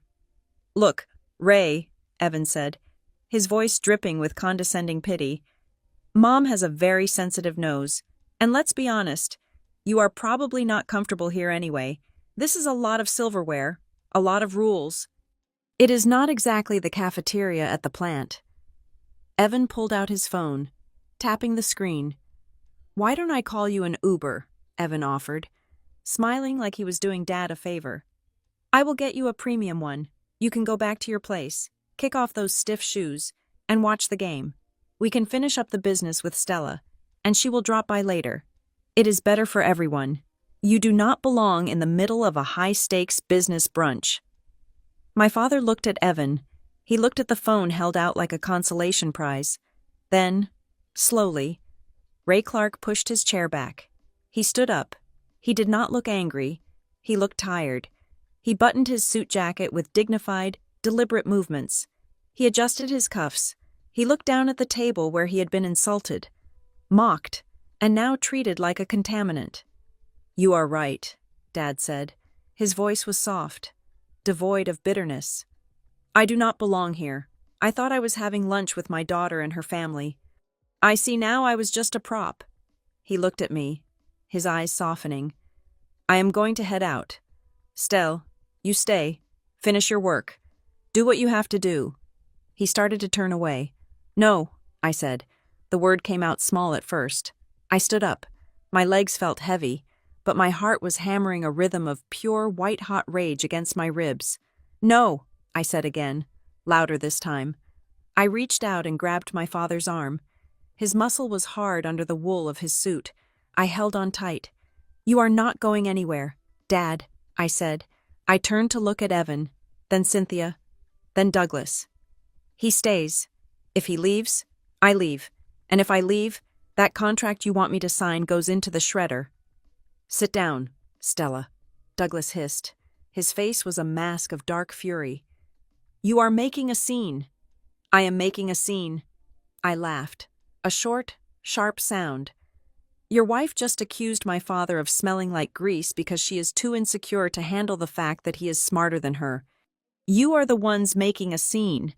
Douglas leaned over the table. He lowered his voice to a menacing growl, the kind of tone he used when he was bullying subcontractors. "Listen to me, you ungrateful little girl," Douglas spat. "You think you have leverage. You think because you work at Harborcrest, you can dictate terms to me. I have friends in that company, real friends, board members, people who play golf with me." He pointed a finger at my chest. "If you walk out of here," Douglas threatened, "I will make a few calls.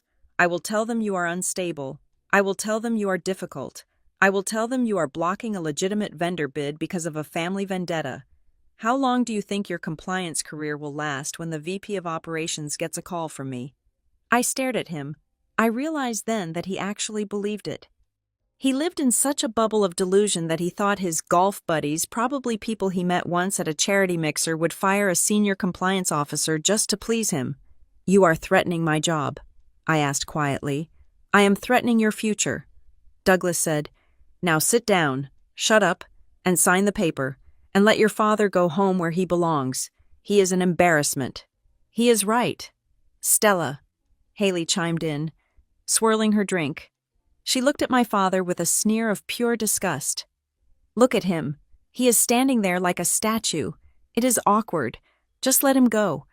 Do you really think someone like the CEO of Harborcrest wants to look at that while he eats his lunch? Graham Sutter is a billionaire." "Stella, he doesn't shake hands with people who have dirt under their fingernails." My father stopped. He had been ready to leave to save me the trouble, but at the mention of the name, he paused. He turned back slowly to face Haley. "Graham Sutter," my father repeated. "Yes," Haley rolled her eyes. "The man who just walked in. The man you probably don't even recognize because he is on the cover of Forbes, not the cover of Mechanic Weekly. He is sitting right over there, and trust me, if he saw you, he would ask the manager to remove you too." Ray looked at Haley. A strange expression crossed his face. It wasn't anger, it was almost amusement. "You think Graham wouldn't shake my hand?" Dad asked. "I know he wouldn't." Haley laughed. "He is royalty. You are well. You are you." "Are you sure about that?" Ray asked. "I am 100% sure," Cynthia snapped, slamming her hand on the table. "Good Lord, the arrogance. Do you really think you exist in the same universe as a man like that? There is only one CEO in this room, Ray, and he is a god compared to you. Now get out before I have security drag you out."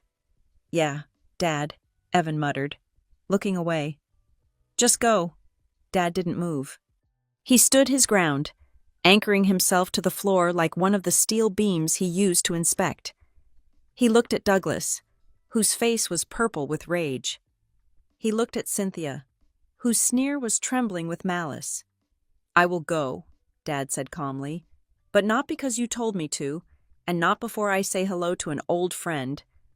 "Old friend?" Douglas scoffed. "You are delusional. You are senile. Get out." Douglas raised his hand as if to shoo away a stray dog, and then it happened. A shadow fell over the table, a presence, heavy and commanding, materialized directly behind my father's shoulder. The air in the immediate vicinity seemed to cool, freezing the Wexlers in their seats. "Ray." The voice was deep, resonant, and unmistakably authoritative. It wasn't a question asked by a stranger. It was the tone of a man who has just found something precious he thought he had lost. I watched the color drain out of Cynthia's face so fast it looked like a medical emergency. Douglas's jaw went slack. Haley dropped her fork. Graham Sutter stepped forward, moving into the light. He wasn't looking at the Wexlers. He wasn't looking at the manager. He was looking at my father's profile with an expression of profound shock and genuine warmth. "Ray Clark," the CEO said again, stepping closer. "Is that really you?" Graham Sutter did not walk alone. He moved with the gravitational pull of a planet, flanked on his left by Marcus Thorne, the chief financial officer of Harborcrest, and on his right by Sarah, his executive assistant, who held a tablet like a shield. They cut a path through the dining room of the Marrow and Vine with a kind of aggressive efficiency that made the restaurant's expensive ambiance feel suddenly trivial. The ambient chatter of the room died instantly. It was a physical sensation, like the air being sucked out of an airlock. Forks stopped halfway to mouths. Waiters froze with pitchers of water suspended in midair. I watched Douglas Wexler. He was standing, his hand extended, a desperate, frozen smile plastered on his face. He looked like a mannequin posed in a store window, stiff, artificial, and utterly lifeless. "Mr. Sutter," Douglas tried again, his voice cracking slightly. "Douglas Wexler, we met at the—" Graham Sutter did not even turn his head. He did not slow his stride. He walked past Douglas's outstretched hand as if it were a branch protruding from a hedge, something to be avoided, not acknowledged. He walked past Cynthia, who had risen halfway out of her chair, her mouth opening to deliver whatever rehearsed line about family legacy she had prepared. He walked straight to the man she had just accused of smelling like machine oil. My father was standing by his chair. He looked calm. He looked like he was standing on his own front porch, not in the middle of the most exclusive dining room in Charleston. Graham Sutter stopped 2 feet from him. The CEO of a Fortune 500 company, a man who controlled billions of dollars in infrastructure assets, stared at the retired warehouse manager with an expression that I can only describe as awe. "Coach Clark," Graham said. The voice was soft, stripped of all its corporate armor. Graham reached out. He did not offer a polite, businesslike handshake. He grabbed my father's hand with both of his own, clasping it warmly, shaking it with a vigor that shook his own shoulders. "Coach Clark," Graham repeated, a genuine smile breaking across his face. "I cannot believe it. I found you again." The silence at our table was absolute. It was the silence of a bomb that has landed but not yet detonated. Haley, who had been holding her mimosa halfway to her lips, simply forgot to put it down or drink it. Her arm remained suspended in the air, her eyes wide and unblinking. Evan stood up. He did it so fast and so clumsily that the legs of his heavy wooden chair screeched against the floor, a harsh, tearing sound that made everyone wince. He stood there, blinking rapidly, looking from the CEO to his father-in-law, his brain completely unable to process the data it was receiving. "Graham," my father said. He smiled, that rare, warm smile he usually saved for me. "You look good, son. You grew into that suit." "I tried," Graham laughed. It was a human sound, full of relief. "I still hear your voice in my head every time I walk onto a site. Check your footing. Check your exit." "Good advice never expires," Ray said. Cynthia finally found her voice. It was high and brittle, like dry leaves being stepped on. Excuse me," Cynthia stammered. She smoothed the front of her dress with trembling hands, trying to physically smooth out the reality that was warping around her. "Mr. Sutter, I think there is a confusion. This is Ray. He is well. He is my daughter-in-law's father. He is retired, from a warehouse." She said the word warehouse like it was a disease. Graham Sutter finally looked at her. The warmth vanished from his face instantly when he turned his eyes to Cynthia Wexler. They were cold, flat, and hard. It was the look he gave to underperforming assets right before he liquidated them. "I know who he is, madam," Graham said. His voice was ice. "And I know where he worked. I worked there with him, 20 years ago, my first summer job out of college. I was an arrogant kid who thought he knew everything because he had a degree." Graham turned back to Ray, his expression softening again. "This man," Graham said, raising his voice slightly so that Douglas, Evan, and the hovering manager could hear every syllable. "This man taught me everything I know about leadership.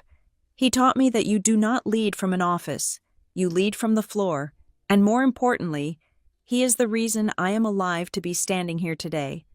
Evan made a small, choking noise in the back of his throat. "Did you work for him?" Douglas whispered. His face was a pale shade of gray. "I worked with him," Graham corrected sharply. "Nobody worked for Ray Clark. You worked with him. That was the point. That was the lesson." Graham kept his hands on my father's shoulders. "I have been looking for you. Ray, I tried the old number in the personnel file, but it was disconnected. I wanted to invite you to the ribbon cutting for the new headquarters. I wanted you to see what we built." "I saw it on the news," Ray said gently. "You did good, Graham. You built something sturdy. That is all I ever wanted." "I am still trying," Graham said humbly. Then, for the first time, Graham Sutter turned his eyes to me. He did not look at me like I was a stranger. He did not look at me like I was Evan Wexler's wife. He looked at me with a sharp, professional recognition. "Ms. Clark," Graham said. He nodded to me. It was a nod of equality. A nod of respect. "Mr. Sutter," I said, standing up. My legs were steady now. The fear was gone. All that was left was the cold clarity of the executioner.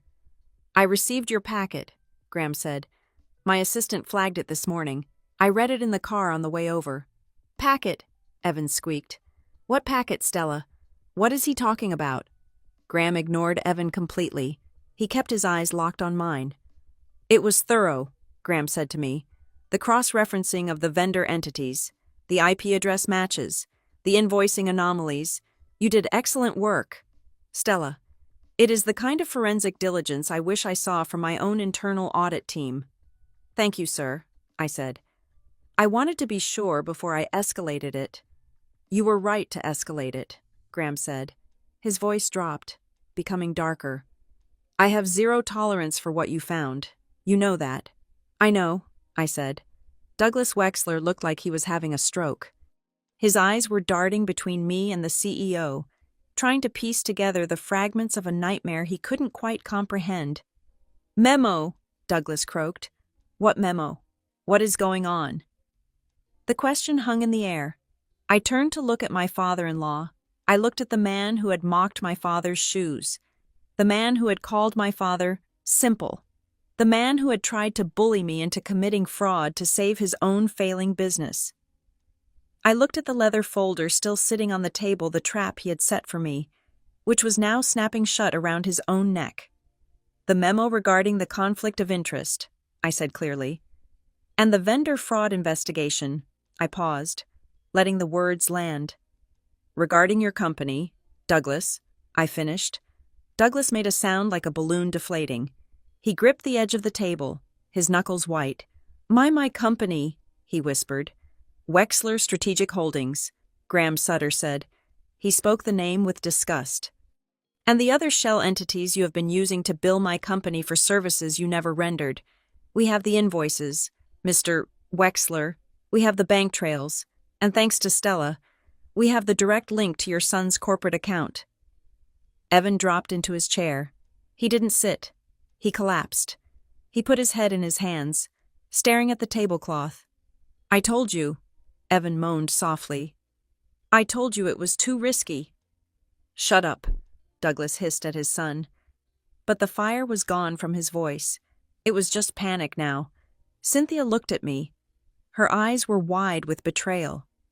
Stella, have you reported to us? But we are family. No. Cynthia, I said. You are a liability. My family is the man you just tried to kick out of this restaurant. I reached down and picked up my purse. I felt the weight of the unsigned contract inside my bag, alongside the evidence I had already digitized and sent. Graham Sutter turned back to my father.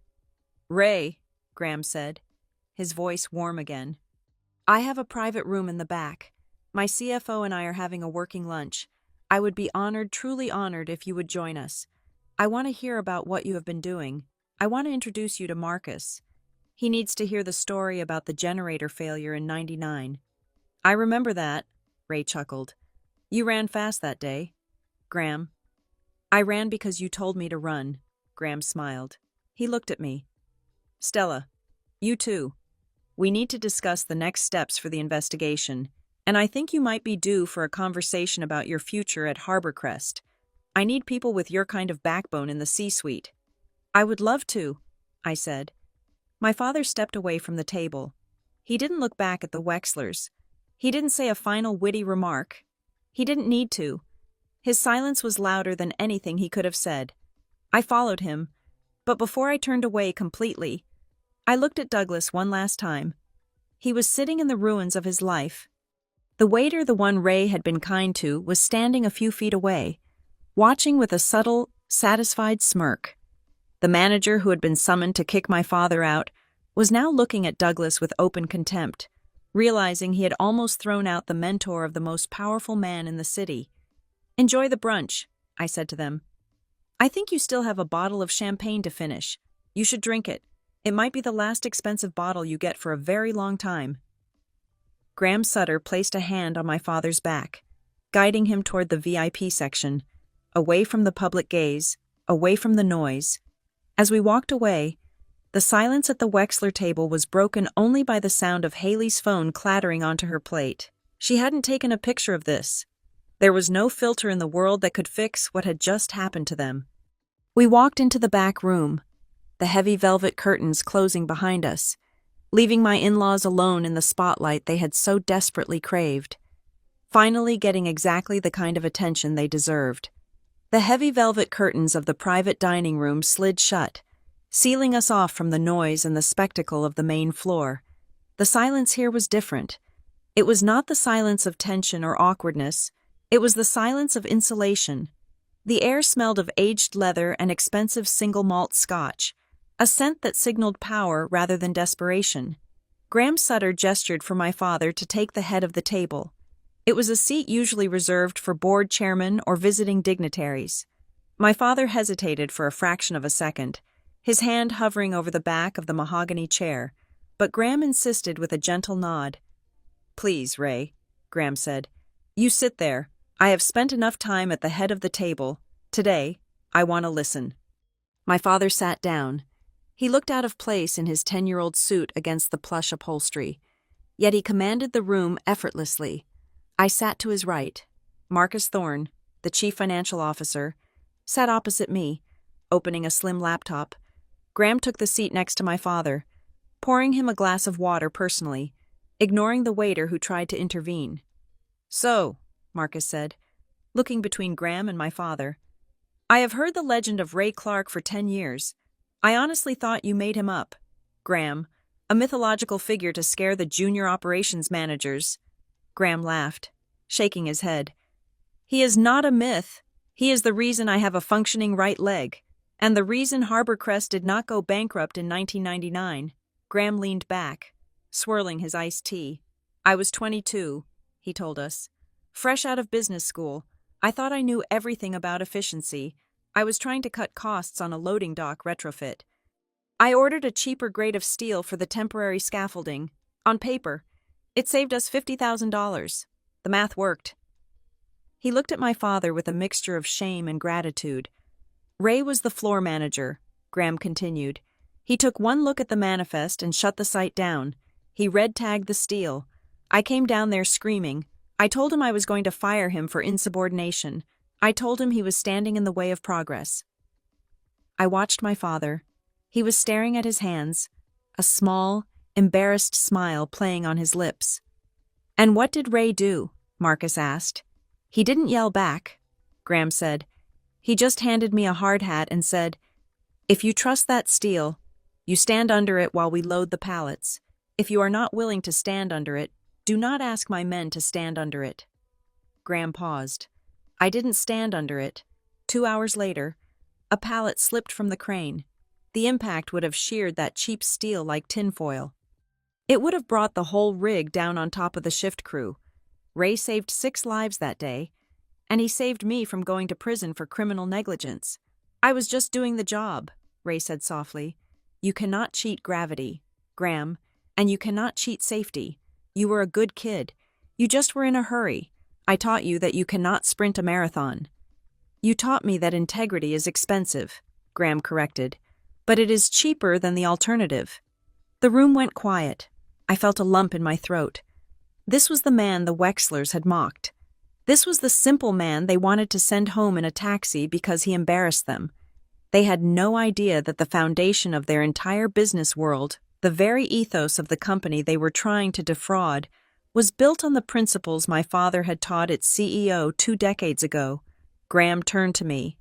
The nostalgia vanished from his eyes, replaced by the razor-sharp focus that ran a billion-dollar empire. "Now," Graham said, "let us talk about the people who do not understand that lesson. You said you have the data on the Wexler bid." "I do," I said. I opened my purse and pulled out the envelope I had carried with me like a shield. I also pulled out my phone, unlocking the secure folder where I kept the digital evidence.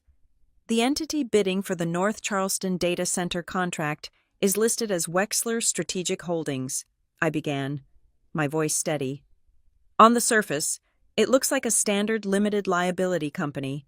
However, the employer identification number was registered only 14 days ago."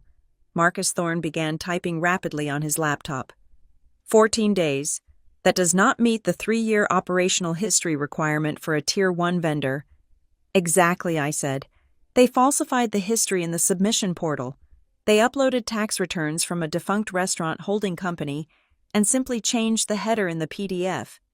It is a clumsy forgery, but if the procurement officer was moving fast, they might miss it." "And the financials?" Graham asked. "Fabricated," I said. They are attempting to secure a loan for $4.5 million today to show proof of liquidity tomorrow morning. That is what they wanted me to sign.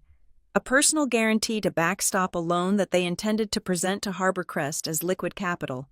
Once the contract was signed, they planned to move the money out to pay off debts from their other failing properties. Asset stripping, Marcus muttered. And fraud. There is more, I said. I cross-referenced the invoices Evan has been approving for the last 6 months. Small items, landscaping, painting, HVAC maintenance for the regional offices, all billed to a company called Apex Solutions. I slid a printed spreadsheet across the table. Apex Solutions has no employees, I said. Its registered address is a mailbox rental inside a strip mall owned by Douglas Wexler. The total amount billed in the last 2 quarters is $175,000, all approved by Evan Wexler, all just under the threshold that triggers an automatic audit. Graham picked up the spreadsheet. He scanned the rows of numbers. His jaw tightened until a muscle jumped in his cheek. $175,000, Graham repeated. He is stealing from me, and he is using his position as a director to do it. He is, I confirmed. I warned Evan. I gave him a chance to stop, but today, they tried to leverage my position to scale the fraud up to $10 million a year. They wanted me to be the inside woman. Graham set the paper down. He looked at Marcus. Freeze it, Graham ordered. Already doing it, Marcus said, his fingers flying across the keyboard. I am flagging the vendor ID for Wexler Strategic Holdings and Apex Solutions in the master system. Status set to Do Not Pay. I am also locking Evan Wexler's corporate access, his badge, his email, his server privileges. By the time we finish lunch, he won't be able to log into a vending machine. Trigger the independent investigation, Graham added. I want a forensic audit of every dollar Evan has touched in the last 5 years, and notify legal if they falsified tax returns to bid on a government-secured data center. That is federal wire fraud. I want the file ready for the district attorney by Tuesday. Done, Marcus said. My phone buzzed on the table. I looked down. It was a text from Evan. Stella, please, come back to the table. We need to talk. I am sorry. I didn't mean what I said. Dad is freaking out. Please, honey, we can fix this. I looked at the words. Honey, we. There was no we. There had not been a we for a long time. There was just a host and a parasite, and I had finally taken the medicine to kill the infection. I swiped the notification away and turned my phone face down. He is texting you, Ray observed quietly. He is panicking, I said. He should be, Graham said grimly.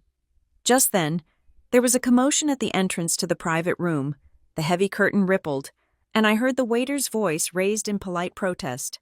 Ma'am, you cannot go in there. It is a private meeting. I am her mother-in-law, Cynthia's voice shrilled, desperate and loud. It is a family matter. I just need a word with my daughter. Graham looked at me. Do you want to see her? I hesitated. Part of me wanted to hide, but then I looked at my father. He was sipping his water, calm and unbothered. He wasn't hiding. Why should I let her in? I said to the waiter who had poked his head through the curtain. Cynthia Wexler stumbled into the room. She had lost her composure entirely. Her hair was slightly askew, and her face was flushed with a blotchy, frantic red. She clutched her purse like a life preserver. When she saw us, saw Ray sitting at the right hand of the CEO, saw the spreadsheets on the table, she stopped. She tried to arrange her face into a smile, but it came out as a grimace. Oh, Stella, she breathed, walking forward with halting steps. Thank goodness. And Ray, Mr. Clark, we were just so worried. We thought there had been a terrible misunderstanding. She looked at Graham, her eyes pleading. Mr. Sutter? She said, her voice trembling. I am sure Ray told you. We were just having a bit of fun earlier. You know how families are. Teasing. It is how we show affection. We have the utmost respect for Ray. He is a pillar of the community. I stared at her. The audacity was almost impressive. 10 minutes ago, she had demanded he be removed because he smelled. Now he was a pillar of the community. A pillar, Ray repeated, amused. That is better than a grease stain, I suppose. Oh, Ray, stop. Cynthia laughed nervously, reaching out to touch his arm. My father pulled his arm back, not sharply, but with a clear, deliberate rejection. We were just joking about the jacket. You know Douglas has a dry sense of humor. Cynthia, I said. My voice was calm. Stop. Stella, darling. She spun on me. You have to explain to them. Douglas is not well. The stress of the refinance. If that loan doesn't go through by tomorrow, the bank calls the note on the restaurant group. We could lose the house. We could lose everything.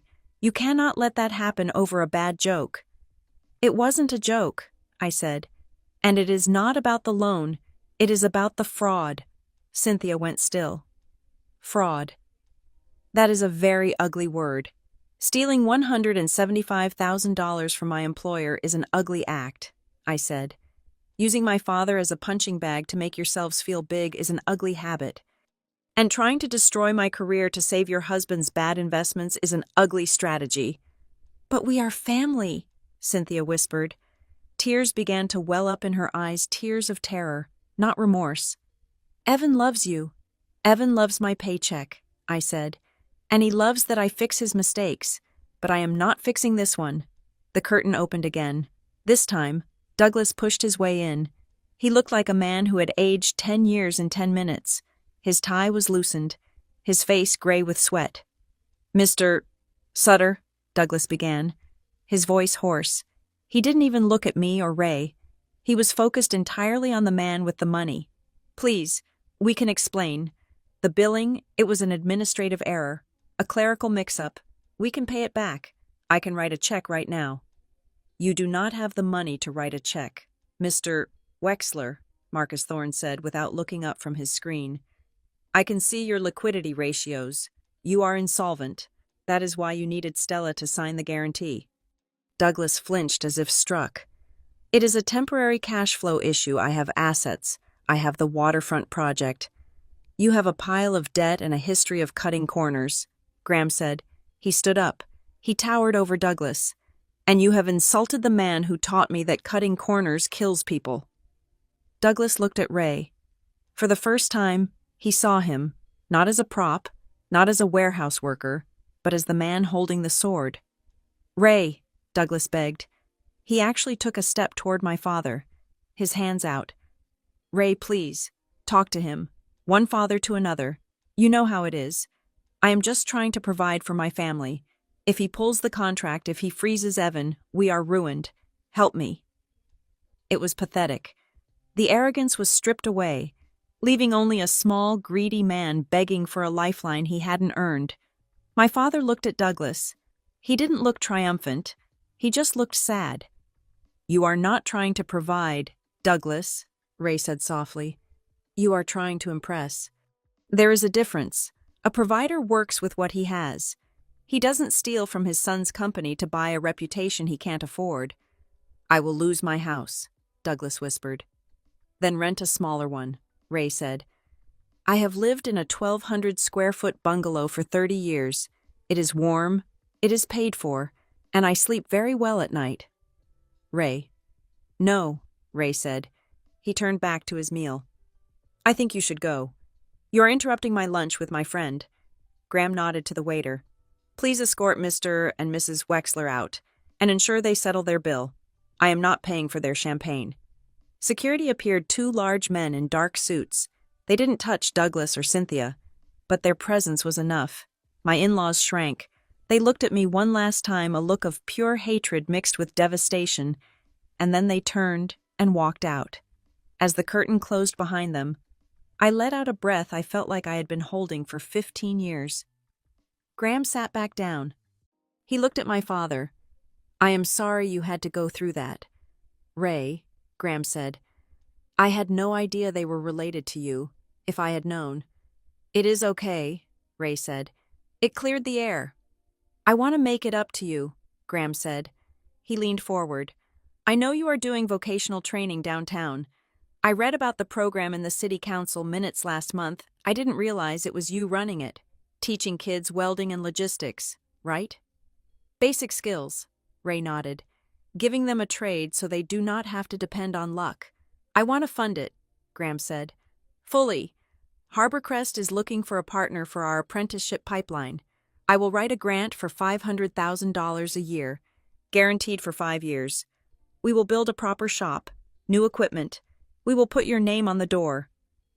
I looked at my father. $2.5 million for his program. It was a dream come true. It was validation for every hour he had spent volunteering in cold garages. Ray smiled. He took a sip of his water. I appreciate that, Graham, Ray said. And the kids need the equipment, but you do not need to put my name on the door. Why not? Graham asked. You deserve the recognition. Ray reached over and patted my hand. His palm was rough, warm, and steady. I do not need my name on a building to know who I am, Ray said. And I did not come here today to get a grant. I came here because my daughter asked me to. He looked at me, his eyes shining with pride. I just wanted my daughter to see that she doesn't need to apologize for where she comes from, Ray said. I just want her to be treated nicely, without having to ask for permission first. That is the only payment I need. Graham looked at us, the father who built character and the daughter who built a career on it. Done, Graham said quietly. She will be treated better than nicely. She is going to be treated like a leader. I squeezed my father's hand. The nightmare of the brunch was over. The Wexlers were gone. Their power dissolved like sugar in hot water, and for the first time in my life, I wasn't just Stella the lucky wife. I was Stella Clark, and I was exactly where I belonged. Monday morning arrived with the sterile, fluorescent precision of a scalpel. There was no hangover from the weekend, only the cold clarity of consequence. I sat in the executive conference room on the 42nd floor of Harborcrest Dynamics. The view from the floor-to-ceiling windows offered a panoramic look at the city of Charleston, the very city Douglas Wexler claimed to own. Yet from this height, everything looked small, orderly, manageable. Around the mahogany table sat the Tribunal of Corporate Justice, the head of legal, the Director of Internal Audit, the Chief Human Resources Officer, and at the head of the table, Graham Sutter, my husband, Evan, was not in the room. He was currently sitting in a small, windowless office 3 floors down, waiting for a meeting he thought was a performance review. He had no idea that the performance had ended yesterday, and the reviews were already in. Let us review the findings, Graham said. His voice was calm, devoid of the emotional warmth he had shown my father over lunch. This was Graham, the CEO. Ms. Clark has provided the digital forensic trail. I slid the final report across the polished wood. The IP logs confirm it, I said, keeping my voice steady. The user credentials for Evan Wexler accessed the vendor portal to approve invoices for Apex Solutions at 11:30 at night. The geolocation tag on the login matches the residential address of Douglas and Cynthia Wexler. Evan was not just approving the invoices. He was logging in from his parents' house to do it. The head of legal, a sharp woman named Karen, who had never smiled in the 5 years I had known her, adjusted her glasses. And the invoices themselves. Phantom billings, I explained. Charges for consulting on HVAC optimization for buildings that do not have HVAC systems. Charges for landscape architecture for a data center that is entirely paved. The total theft amounts to $175,000 over 6 months. But the intent was clearly to scale up to the $10 million facility management contract, which they attempted to secure, Graham added, by coercing a senior compliance officer to sign a fraudulent personal guarantee to mask their insolvency. The room went silent. In the corporate world, theft was bad. But trying to compromise a compliance officer, that was a declaration of war. The recommendation is immediate termination for cause, the HR director said, tapping her pen. Gross misconduct, violation of fiduciary duty. We will also need to file a police report to trigger the insurance claim for the stolen funds. Do it, Graham said. But I want to go a step further. He looked at me. I want the vendor entity, Wexler Strategic Holdings, blacklisted, not just from us. I want their status reported to the Regional Chamber of Commerce database. If they falsified tax returns to bid on a secure government facility, that is not just a Harbor Crest issue, that is a public safety issue. I have already drafted the notification to the authorities regarding the wire fraud attempt, Karen said. We can transmit it by noon. Good, Graham said. Then he paused. And the divorce? The question was personal, but in this room, everything was business. My attorney filed the petition at 9 o'clock this morning, I said. I am citing financial infidelity and criminal misconduct. I'm also seeking an immediate freezing of our joint assets to prevent him from draining them to pay his father's debts. The verified fraud gives me grounds to annul the prenuptial agreement regarding the shared property. Graham nodded. He closed the file. You know, Graham said, addressing the room but looking at me. When I ran into Ray Clark yesterday, it wasn't just nostalgia. It was a reminder. I trust Ray. I trust his character. And if he raised a daughter who is willing to blow the whistle on her own husband to protect this company, then I trust her report implicitly. There is no gray area here. We execute the maximum penalty. He stood up. Meeting adjourned. Go close the door. I didn't watch Evan get fired, but I heard about it. News travels fast in a building like Harbor Crest. I heard that security was waiting for him. I heard that when they asked for his badge and laptop, he tried to argue that it was a misunderstanding. I heard that when 2 guards escorted him to the elevator, the service elevator, not the main bank, he was crying. My phone rang 20 minutes later. It was Evan. I watched the screen light up. I watched the name husband flash white against the black glass. I let it ring until it went to voicemail. Then, I blocked the number. He didn't want to apologize. He wanted me to fix it. He wanted me to go to Graham and tell him it was all a mistake, that Douglas had pressured him, that he was a victim. But Evan wasn't a victim. He was a 35-year-old man who had chosen the path of least resistance, even when that path led directly into a crime. I went back to my desk and continued my work. I had a job to do. By Tuesday afternoon, the shockwave had hit the Wexler household. The letter from Harbor Crest's legal department arrived via courier. It demanded the immediate repayment of $175,000 and notified them of the pending criminal referral. At the same time, the bank, having been alerted to the fraudulent nature of the loan application, pulled the plug. The refinance deal for the downtown restaurants collapsed instantly. Because the application had contained material falsehoods, the bank triggered the bad boy clause in their existing mortgages, demanding immediate accelerated repayment of all outstanding debts. Douglas Wexler had spent his life leveraging debt to build an illusion of wealth. Now, the leverage was gone, and the weight of the illusion was crushing him. Cynthia tried to corner me on Wednesday. I was walking to my car in the parking garage. I saw her SUV idling near the exit ramp.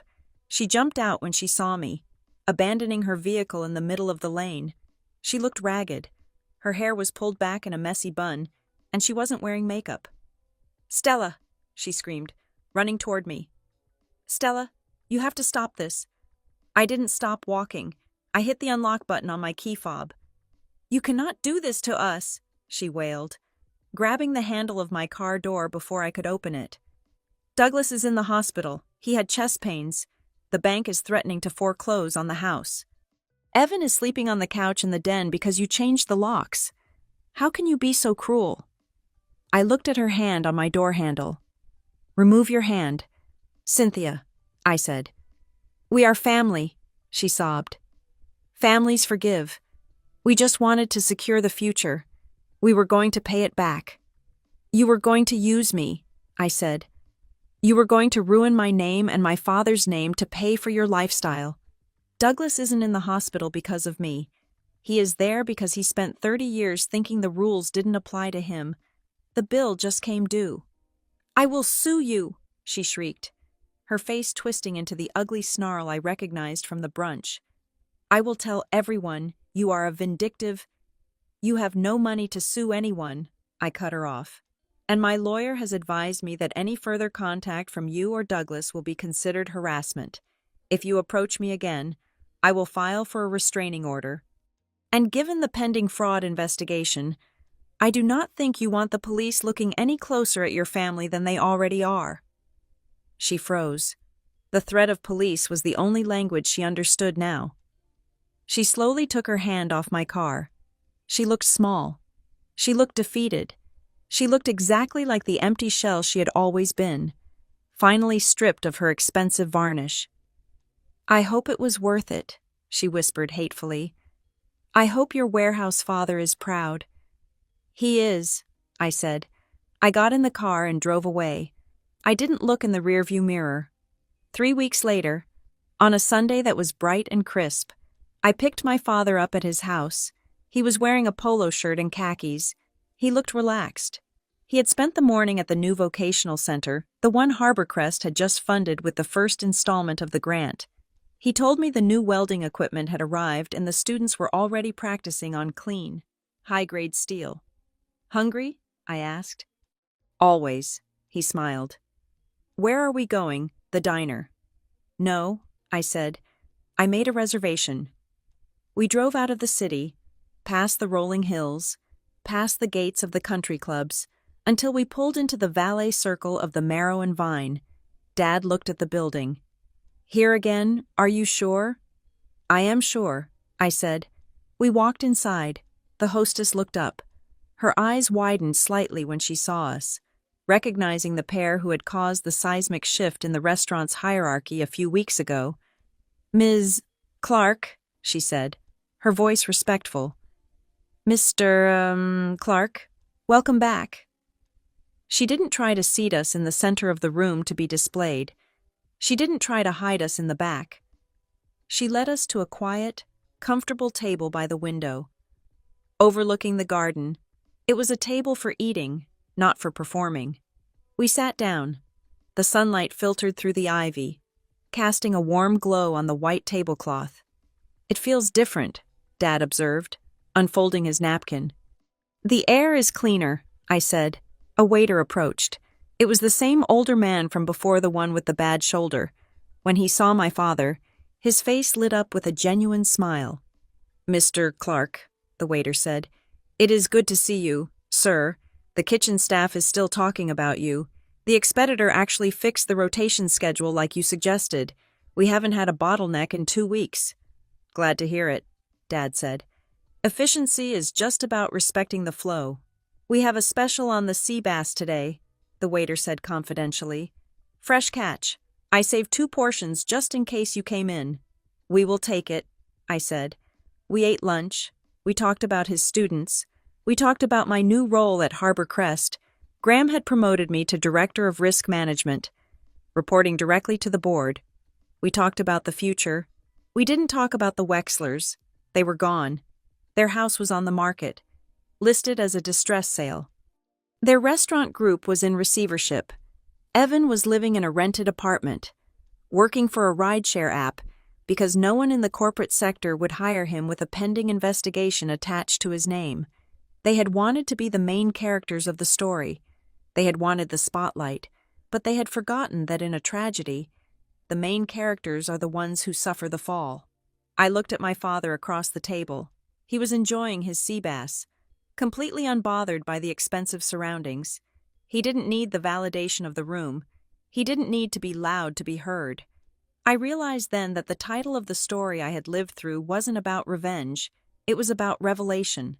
My in-laws had spent years mocking my father for his silence. They thought his silence was weakness.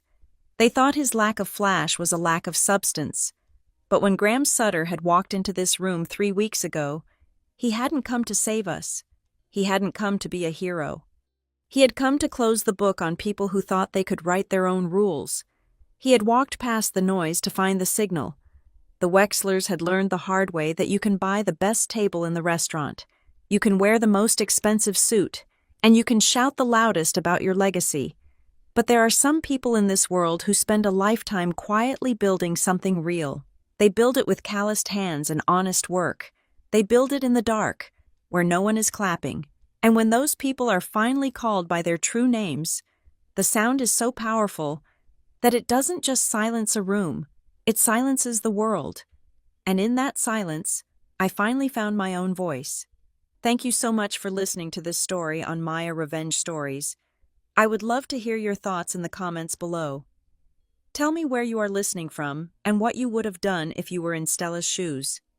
If you enjoyed seeing justice served cold, please hit that like button, subscribe to the channel, and smash the hype button to help this story reach even more people. Your support means the world to us.